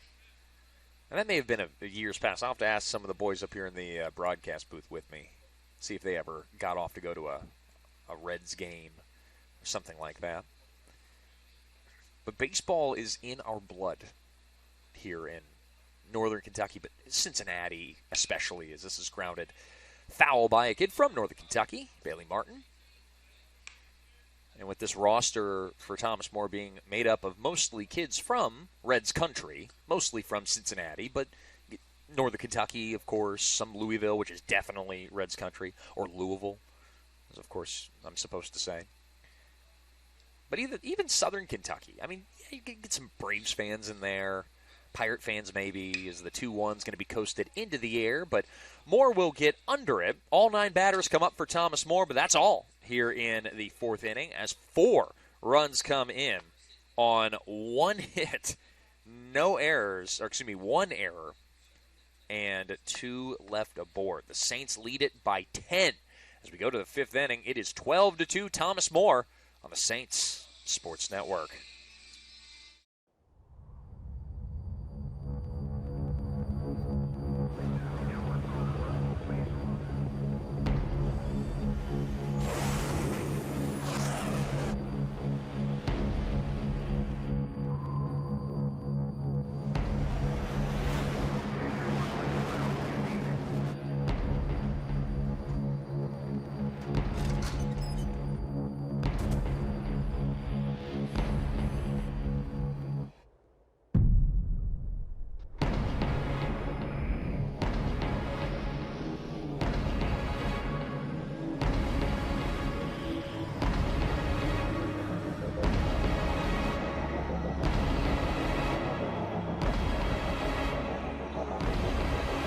Around the world, around the clock, in defense of all we hold dear back home, America's Navy.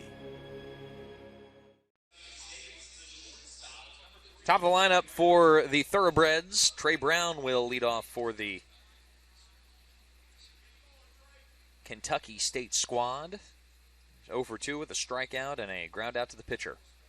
Grimmelsman still up there for Thomas More in his 2nd inning of work, and he'll fire a breaking ball over for a strike.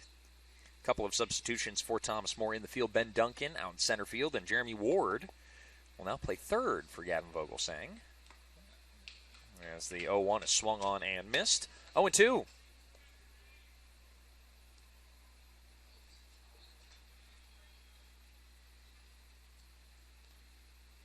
0-2 coming.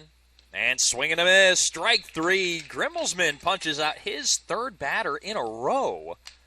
He is feeling it indeed here on this Tuesday afternoon.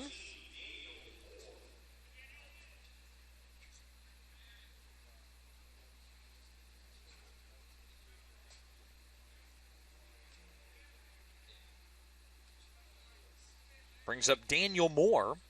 0 for 1. Was hit by a pitch back in the 3rd inning. And he takes a first pitch ball, 1-0.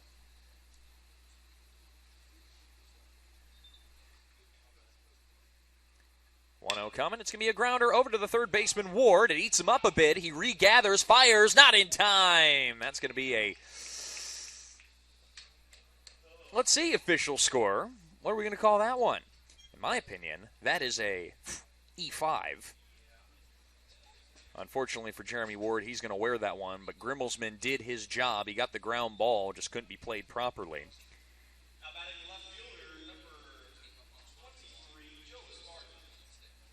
But that's all right. Saints just got to keep grinding. And Grimmelsman will get a ground ball for Esparza to jump back foul. 0-1.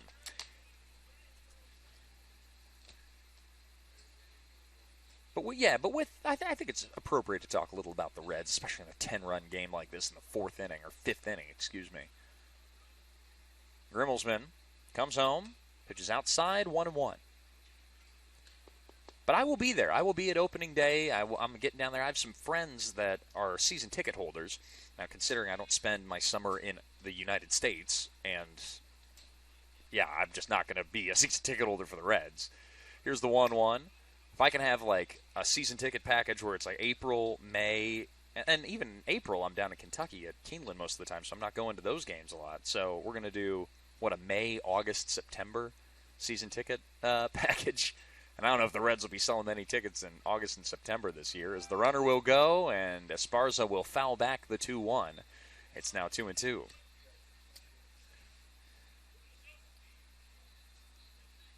I wouldn't mind if I actually kind of like going to kind of empty ballparks, especially if you can move a little bit. You know, you buy a seat, you're a little high up in the section, you move on down. I mean, who cares? I know Yankee Stadium, I hear, is notorious for not letting you do that. As the 2-2 is away, 3-2. Although, to be honest, I have such little respect for the Yankees and their organization in total. Big market teams get under my skin like nobody's business. I don't care how much history they have, or money for that matter. Here's the 3-2. It's going to be low. He walked him.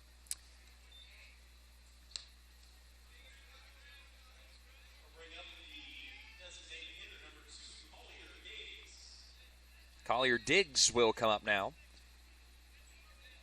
And I've heard from a lot of New York Yankee fans, a lot of my friends up there in the East Coast, that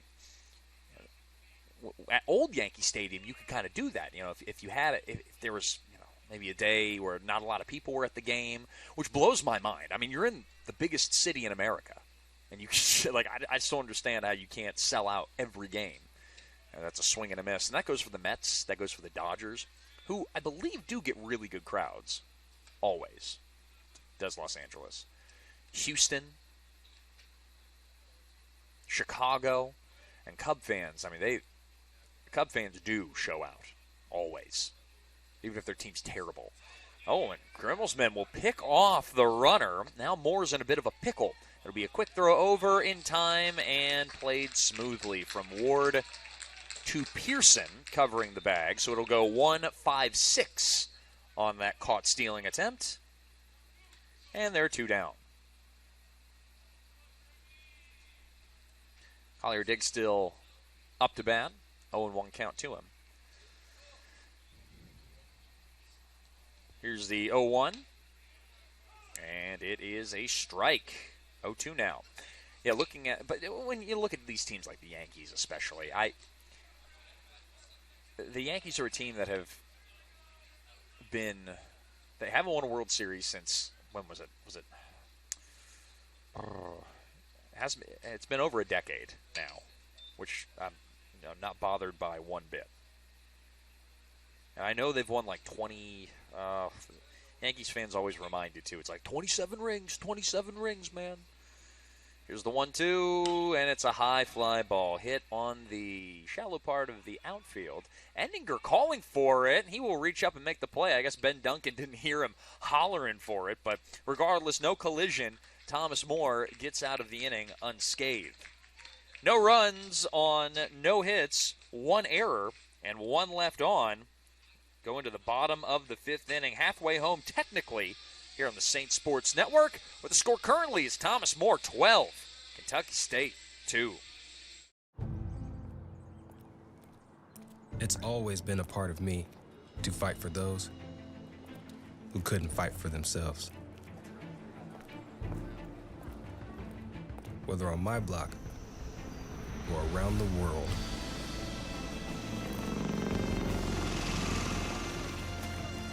My name is First Lieutenant King, and I move toward the sounds of those who are in need of help.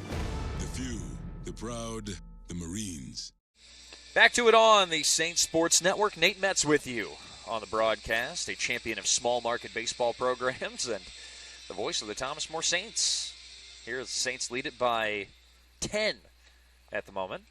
Going to have a pinch hitter, it seems, against this new pitcher. Gunnar Kalkoff will lead off for Thomas More, for Derek Atwood, and pitching for the KSU Thoroughbreds, the Breads, if you will be Brandon Love out of Louisville, Kentucky, to Moore High School. Just trying to mitigate the damage. 12-2, Saints are up. Talked about the Yankees in that last half and how they get under my skin, probably just because they win so much. But do they? No, they do. And they have great regular seasons. I won't take that away from the Yankees. They put together amazing seasons. And I think the most annoying thing is that the Yankees are quite, I think, a likable program, or like they have likable players now, as Kalkoff will sky the first pitch he sees from Love to center field for the first out.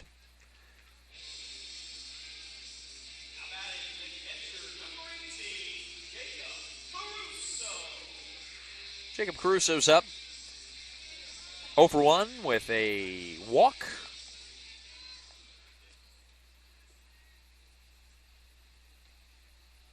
As Love will wind and deal, and that's low. You know, I talked about how much I love Aaron Boone. You know, Aaron Boone, being able to, manage this Yankee squad. And I said, like, I couldn't remember how many World Series they won, but I said that Yankee fans always let you know as Polnitz will field that grounder and get it over. Oh, man, that's a tough play. That's probably going to go as a hit for Caruso. Polnitz had to field that ball back in the hole, fired away, and just barely missed it. And it will go as a hit for Caruso. Caruso going to be run for, and Zach Schlachter will now bat. I would think Cooper Daniels would probably be the one who would run for Caruso. No, we're going to see Poston, I believe. Riley Poston out of Lancaster, Ohio.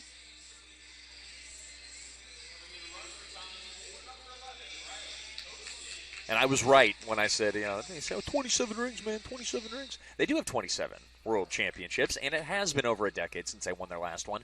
I thought for whatever reason it was 2010. It was 2009 was when the Yankees won their last World Series championship. And, of course, they had that great stretch in the 90s, 98, 99, and 2000 before it was, so sadly ended by the Diamondbacks in 2001. I believe that's is that the only walk-off in Game 7 ever? The only walk-off in Game 7 ever? Yes, I believe so. Diamondbacks over the Yankees in 2001.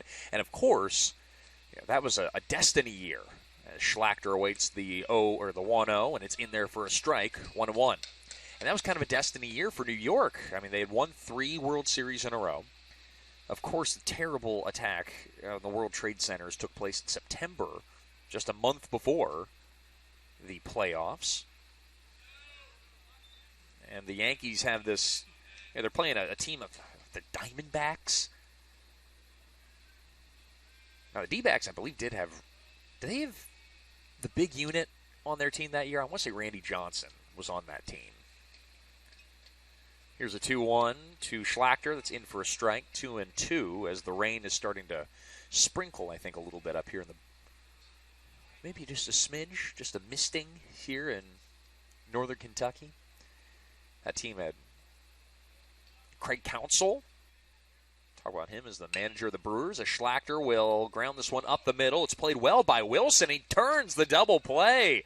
All right, nice defense from the Thoroughbreds. They get out of the inning. No runs on one hit, no errors, nobody left on. Going to the top of the 6th, it is 12-2 Saints. You're tuned in to the Saints Sports Network.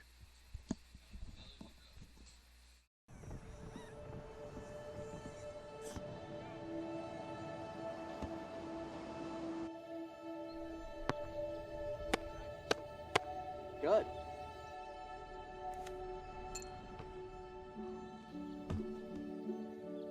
I don't remember how it started. Throw it to that. Oh boy. We just found it.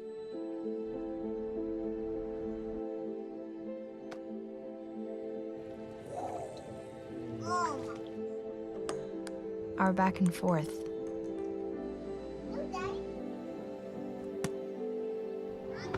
Victory.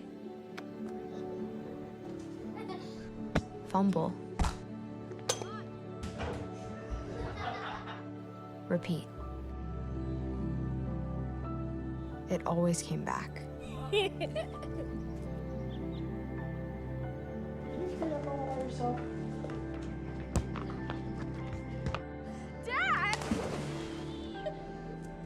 Whoa!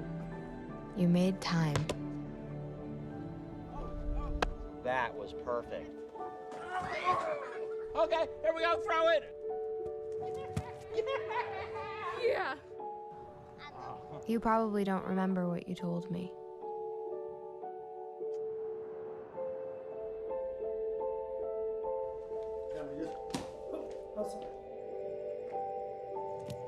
Nice. But I heard every word.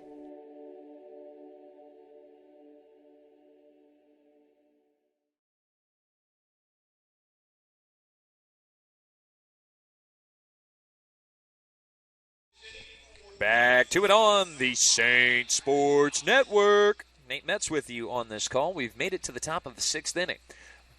Again, a bit of a misty rain in the distance here in Florence.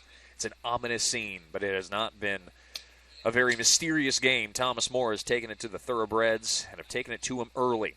Unless the Thoroughbreds can come off the pace, to use horse racing terms, I don't expect them to come back and win this one. And that would take off the pace would be an understatement, down by 10 here with just 6 innings, 6 outs to work with. Jackson Grimmelsman will fire a first pitch that misses inside. And it's 1-0.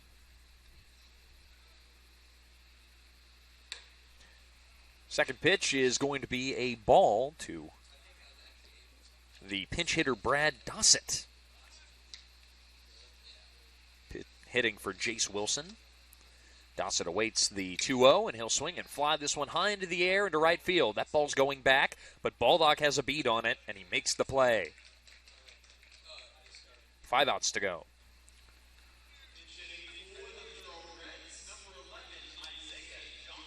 Yeah, so I mentioned off the pace is a horse racing term. That means, of course, a horse that sits, and with the Thoroughbreds, of course, being named the Thoroughbreds, and me being a partial horse owner, big time just horse racing fan. Actually, I should say winning horse owner.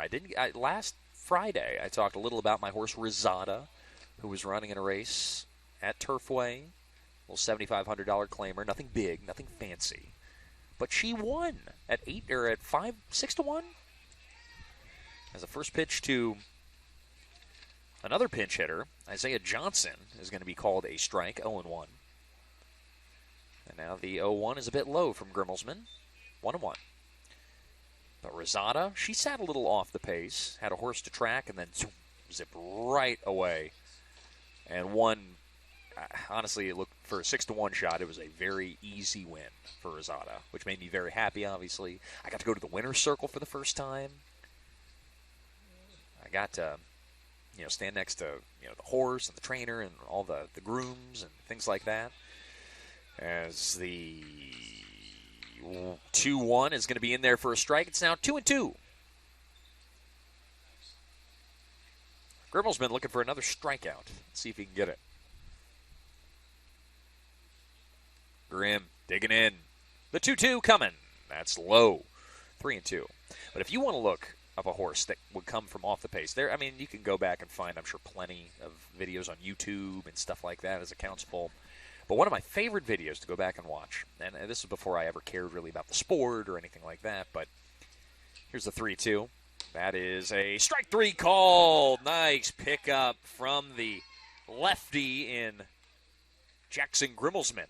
That's his 4th strikeout of the game, and it'll bring up Kevin Brown. 2 outs, nobody on.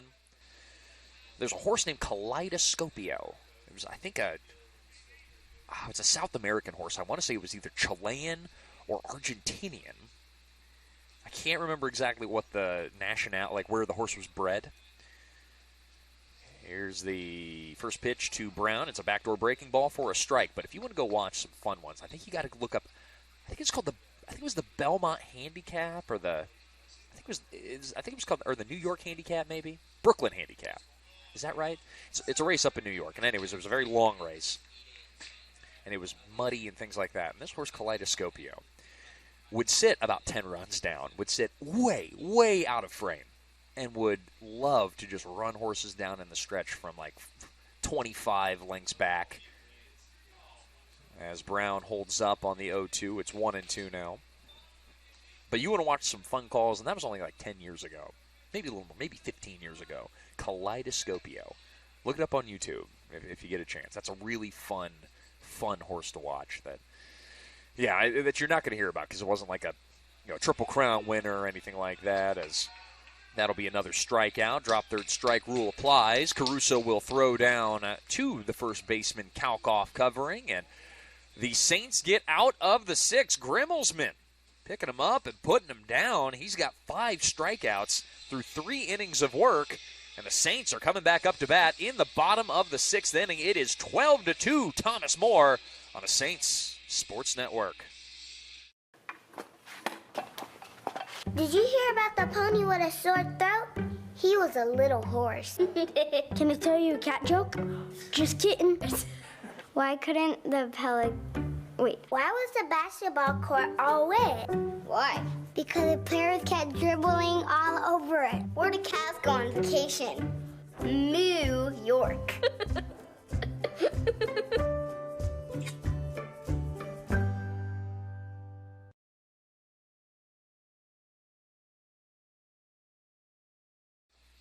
Back to it here on the Saints Sports Network, where Thomas More holds a 10-run lead over the Thoroughbreds of K-State.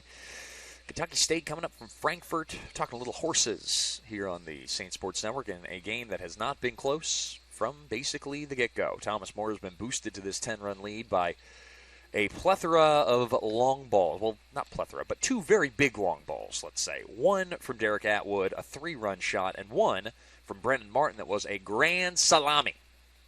A grand slam. First one of the year for Thomas More. And the Saints are going to have Brady Baldock, looks like A.J. Enninger, and then Ben Duncan to go up against Brandon Love, who's still pitching for this Thoroughbred team. Turfway just had their Turfway, which is much like Thomas More University Stadium in Florence, just about I think my GPS has it as a 9-minute drive with no traffic down to Turfway Park, which I know has like the slot machines and stuff like that. That's why a lot of people go. I mean, that part is crowded. But there is some fun horse racing, especially with last weekend being their kind of closing, or their big weekend, with the Jeff Ruby Stakes. It used to be called all sorts of different things. But the Jeff Ruby Stakes, Jeff Ruby, of course, being a big restaurateur in the Cincinnati area, also has restaurants, of course, in Louisville and Lexington and I think Nashville. Here's the first pitch to Baldock, and he's going to line this one to center field. Coming in and making the play on the run will be a new center fielder, an A.J. Jackson, who's out of Lexington, Kentucky, went to Douglas High School. As now A.J. Enninger is up to bat.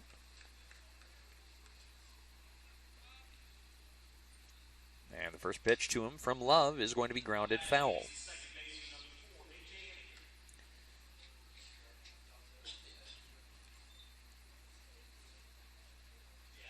But in the Jeff Ruby Stakes, I think that was for $700,000 was the purse. And I know Turfway, I mean, again, if let's talk about my horse that won, it was a $7,500 claimer, which, to some people may seem like a lot if you don't know the industry, which I know a lot of people, even in Kentucky, don't really know it. But a $7,500 claimer is not a lot. I think the purse for that was like 30 grand, as that's through the left side, and for a hit for A.J. Enninger. Nice piece. And, of course, I don't own the entire horse, and the purse money is divided up amongst the purse money just means how much is won for each of the horses, right? So the winner will get, I think it's 65%. So I think Rosada ended up playing 22 grand, and all this information's out there in the open. It's not like this I'm revealing some secret. You can look all this up. It's on equibase.com and other places like that. As Ben Duncan is up for the Saints. And the first pitch to him is going to be a bit outside from Love, 1-0. So that's not, it's not a big prize, but $700,000 at Turfway. That is a lot of money. And that Grade 3 Jeff Ruby Stakes, which ran on Saturday. Duncan will roll this one over to the first baseman, Brown, who fires across and back to Brown, and it's just going to go as a fielder's choice, 3-6 on the putout. And they're 2 away. But the winner of that was a horse named Two Phils. Two Phils. T-W-O space F or P-H-I-L-S. Two Phils, like the name. That horse was much the best, and now is a shoe-in for the Kentucky Derby to compete, at least, assuming that the horse is healthy and ready to go, which is exciting, of course. Last year, the winner of the Kentucky Derby, everyone knew Rich Strike, the 82-1 shot or whatever. As this pitch from Love to Ward will be in for a strike, 0-1. But he ran in the Battaglia, which is the preparation race for the Jeff Ruby Stakes, and he didn't win those, but he did win the Derby. Rich Strike should be coming back here, and I think is going to run on Derby Day. I hope we'll run on Derby Day, as Ward will pop this up to Polnitz, who will will make the play, and that will do it for the bottom of the 6th inning. We'll go to the 7th inning. We'll wrap up a couple of stories that I've been talking about and have some more fun. It's a 10-run game. It's been a blowout, but Thomas More looking to end it on a very high note. We got the lights turning on. It's a Tuesday afternoon. You're probably still at work right now or you're leaving work, but we had baseball on a weekday. What more is there to ask for here on the Saints Sports Network?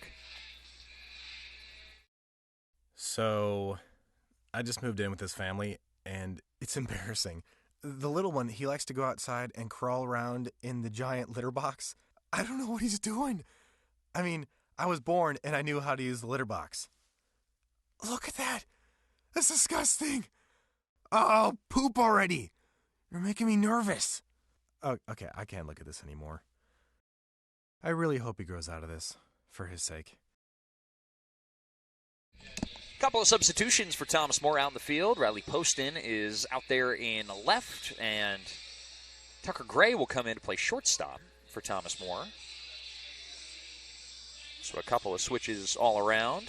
Duncan still out there in center field. Baldock in right. At first, you've got Gunnar Kalkoff. At second, still Enninger. Tucker Gray at short. You've got Jeremy Ward over at third, and behind the dish still Jacob Caruso. And Jackson Grimmel's been looking to wrap up a win for Thomas More, trying to get his record to 2-0 on the year. He's gonna knock that ERA down a fair amount today. Came into this one 8 flat ERA. That's gonna be down probably in the 5s after this. If he can go a full 4 innings of no-run baseball, and he'll go up against Cedric Polnitz, the 8-9 and top hitters for the Thoroughbreds.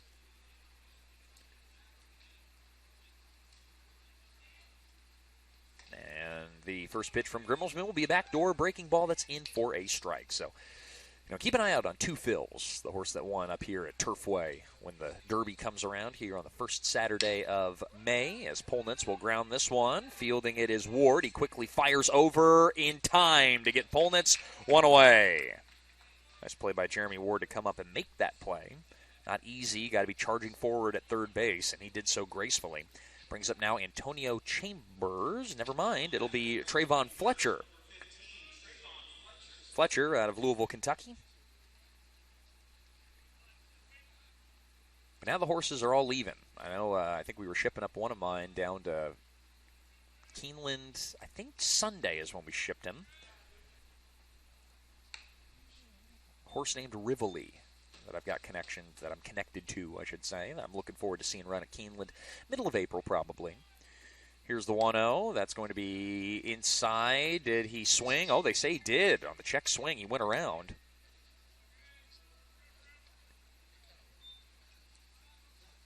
And the count's 1-1. But now, they're down in Lexington, as this will be a ground ball to the shortstop. It'll be fielded and fired, not in time. Wow, man, Trayvon Fletcher. I don't know if he's also a track athlete. It'd be kind of hard to do with being a spring sport. That dude zipped down the line. That was a very, very skilled base hit. You just put the ball in play, good things will happen, especially if you have that kind of speed. I don't know if there was any chance for Gray at shortstop to field that and fire it in time. That was a great piece of hitting. Flips the lineup over for Trey Brown, Preston Jones, the pinch hitter.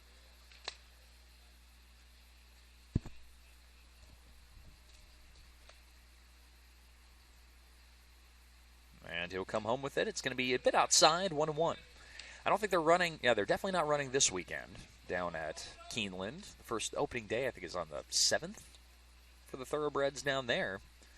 And then that will go all the way until, I think, the last Friday in April, as Grimmelsman will throw over to first base. But back safely is Fletcher. The big race for Keeneland's I think they start on Friday with the Transylvania, which is their big race on Friday. But the Bluegrass Stakes is that first Saturday. 100 points for the Kentucky Derby. And for those of you who don't know how you qualify for the Run for the Roses, of course, which is culturally, as I've been talking about all broadcast, the culture and the importance of that here for the Thoroughbreds. As Grimmelsman's facing a 3-0, and he'll fire a fastball in for a strike. It used to be, I think, earnings and graded stakes events was how you qualified, so however much money you made. But then some tracks would be putting up, Fletcher will take off early. It'll be a foul ball back. Fletcher would have stolen that base easily. But it was fouled off, and now the count's full. But what happened was you'd have some tracks, and I don't want to name names. I don't want to put any racetracks down. The industry's it struggles as it is. I don't need to add on to it. Here's the 3-2. And it's going to be is it a swing and a miss? No, it's going to be a walk instead. Very, very close, but now there are runners at both first and second. And A.J. Jackson comes up to bat. 2 runners aboard. Grimmelsman, a ground ball gets him out of it. But to cap that thought, there were, tracks that would run inferior races but give them they'd $1 million or something like that for the prize money. And so if you win it, maybe you're not taking on a very good field, but you get a lot of money, which is great for the owner, obviously. But then what? Then you get to the Derby, and then the horses just don't compete. So they've gone to a point system where they specifically, Churchill Downs, has given out basically certain races. If you win or finish in the top 4 or 5 in certain races, you get points. And those points are totaled up and tallied up, and whoever has the 20 horses with the top points get to go to the Derby. Now, not everyone will run. Some of them may not want to go that long of a distance. Some of them may be more suited for the turf or aren't healthy, as Fletcher will run. It's going to be a swing and a miss and a double steal for the 2 base runners.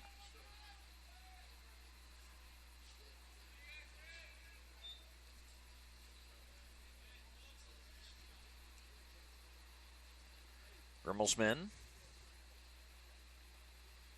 1-1. Foul back, 1-2. Well, Grimmelsman's looking for a punch out here. See if he can get it. To put it into perspective, the Bluegrass Stakes are worth 100.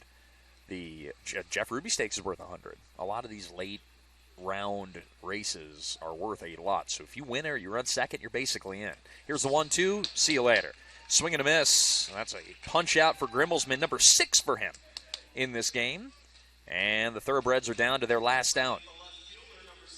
So I hope you support the Kentucky horses when the Run for the Roses comes around. Of course, we got a whole month down in Lexington before that, though. You might even see me there on a Wednesday or Thursday when the Saints aren't playing. And this will be lined into the outfield, and, dropped out in right field. Baldock will allow 1 run to score. And, hey, That means that we get more baseball. 2 runs will come in. It's now 4 runs for the Kentucky State Thoroughbreds. Make that catch, game's over. Instead, we get more baseball.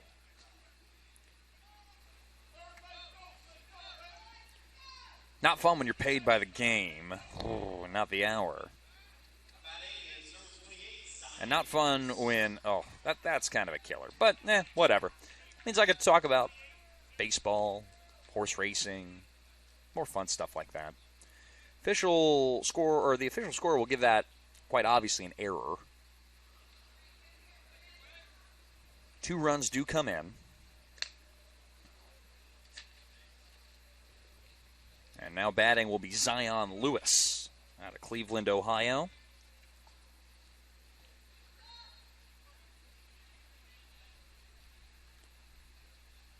The pitch, swing and a miss. Grimmelsman not going to be charged with any earned runs in this inning. And that means the Saints are going to have to end this game in the bottom of the 7th. Again, the 10-run rule would have been applied if that catch had been made in the outfield. But instead, here we are. 0-1 is in there for a strike. Means Grimmelsman can maybe pick up another strikeout.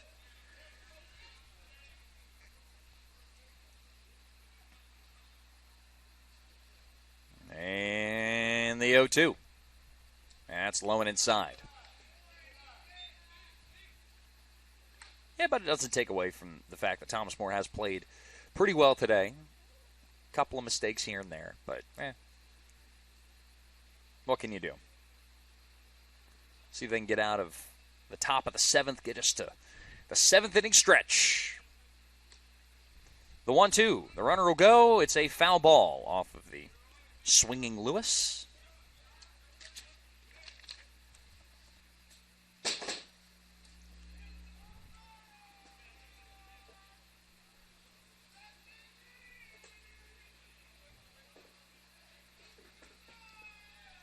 And we'll do the 1-2 again. Game time right now exactly at the 2-hour mark. The 1-2, runner will go, pitches outside, throw down, he nailed him. We'll see you later. Holding on to it quite nicely was Jeremy Ward over at third, and the Saints will get out of the inning. But 2 runs do come in after a costly error in the outfield. Thomas More up 12-4, though. We'll see if they can wrap it up in the bottom of the 7th. This is the Thomas More Saints Sports Network.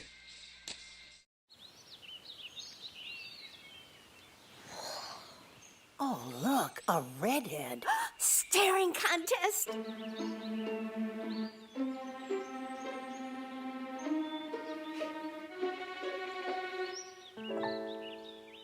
You still got it. I know. Come alive with the forest. The dad was cute. You were looking right at us. Visit discovertheforest.org to find a forest near you. Okay, we are ready for the bottom of the 7th inning on the Saints Sports Network. It'll be Tucker Gray, then Riley Poston, and then I don't know who's going to be up to bat after that. We'll wait and see who they end up sending out. Thomas Moore's gone pretty deep into the bench. Get a little extra baseball.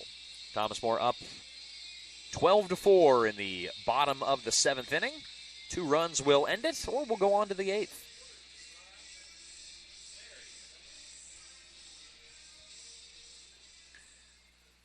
Rain now coming down very lightly here in Florence. It was a mist. Now it's actually showering slightly.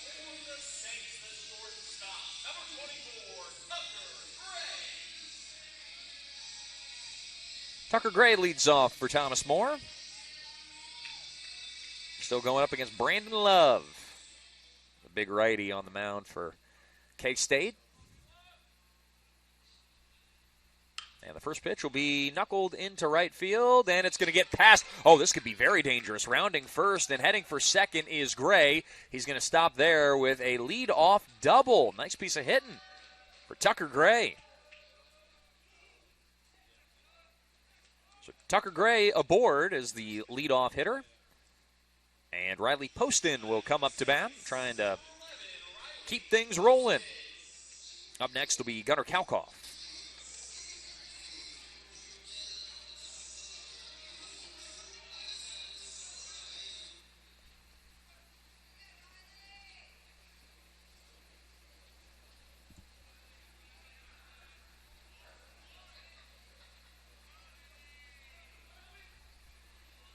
Lights are on here at Thomas More University Stadium, and now we definitely need them. Innings before, maybe, maybe not. Now it's completely overcast.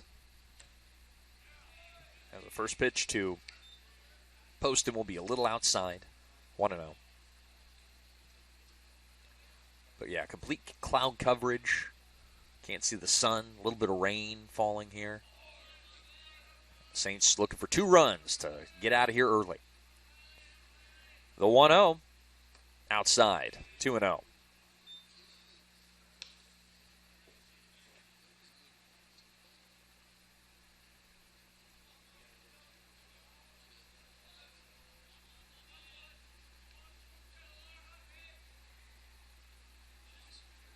Poston, the lefty awaiting the right-handed pitch. It's going to be low.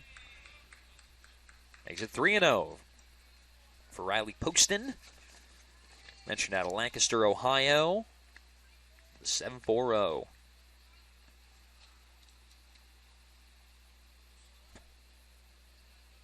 The 3-0, that is in for a strike, 3-1.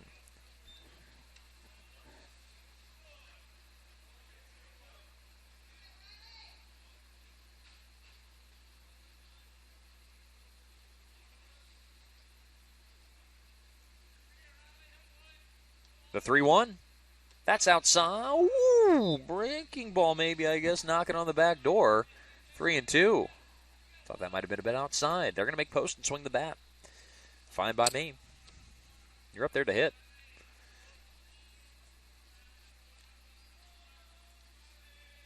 3-2.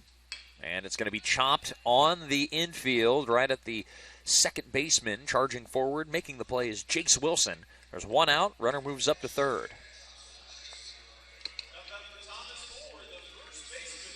Now Gunnar Kalkoff comes up.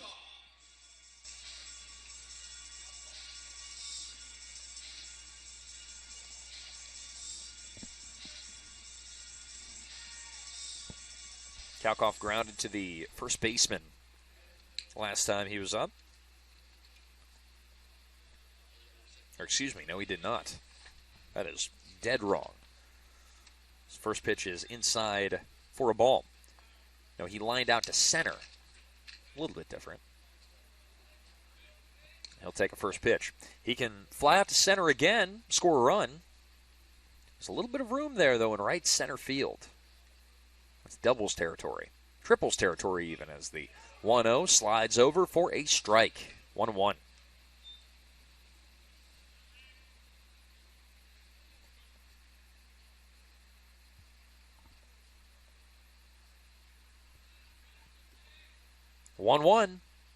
That is low for a ball, 2-1.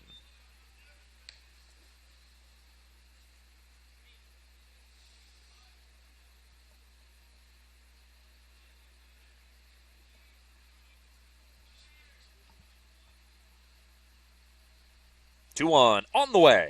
Grounder foul.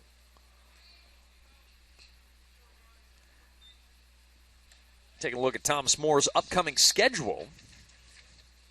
Let's do that, shall we? I feel like they've been at home for quite a while. Yeah, they have. Only 1 road game, and that was at Miami Hamilton, if you can call it a road game. That's just up the road.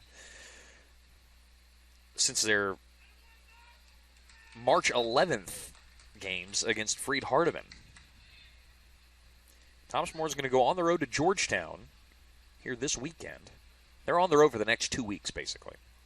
So that pitch is going to be low, 3-2. And they'll be back here at home on the 11th of April against Miami Hamilton, who, in fairness, took it to Thomas More a little bit up in Ohio.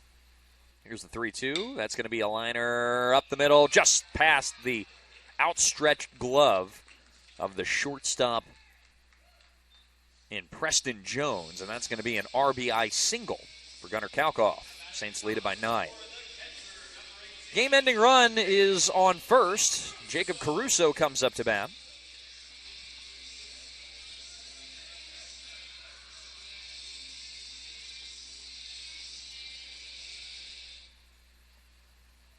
Caruso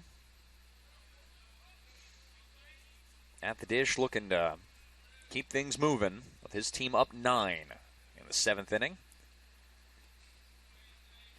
And the first pitch is going to be a ball inside.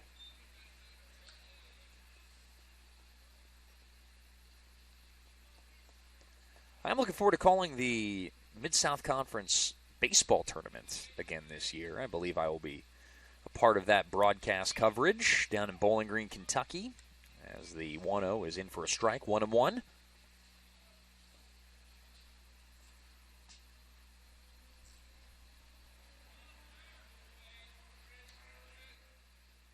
The 1-1. Oh, that's driven to left field and down for a base hit. Jacob Caruso connecting well on that one. So he's got his first hit of the day, or excuse me, second hit of the day. And it brings up Zach Schlachter.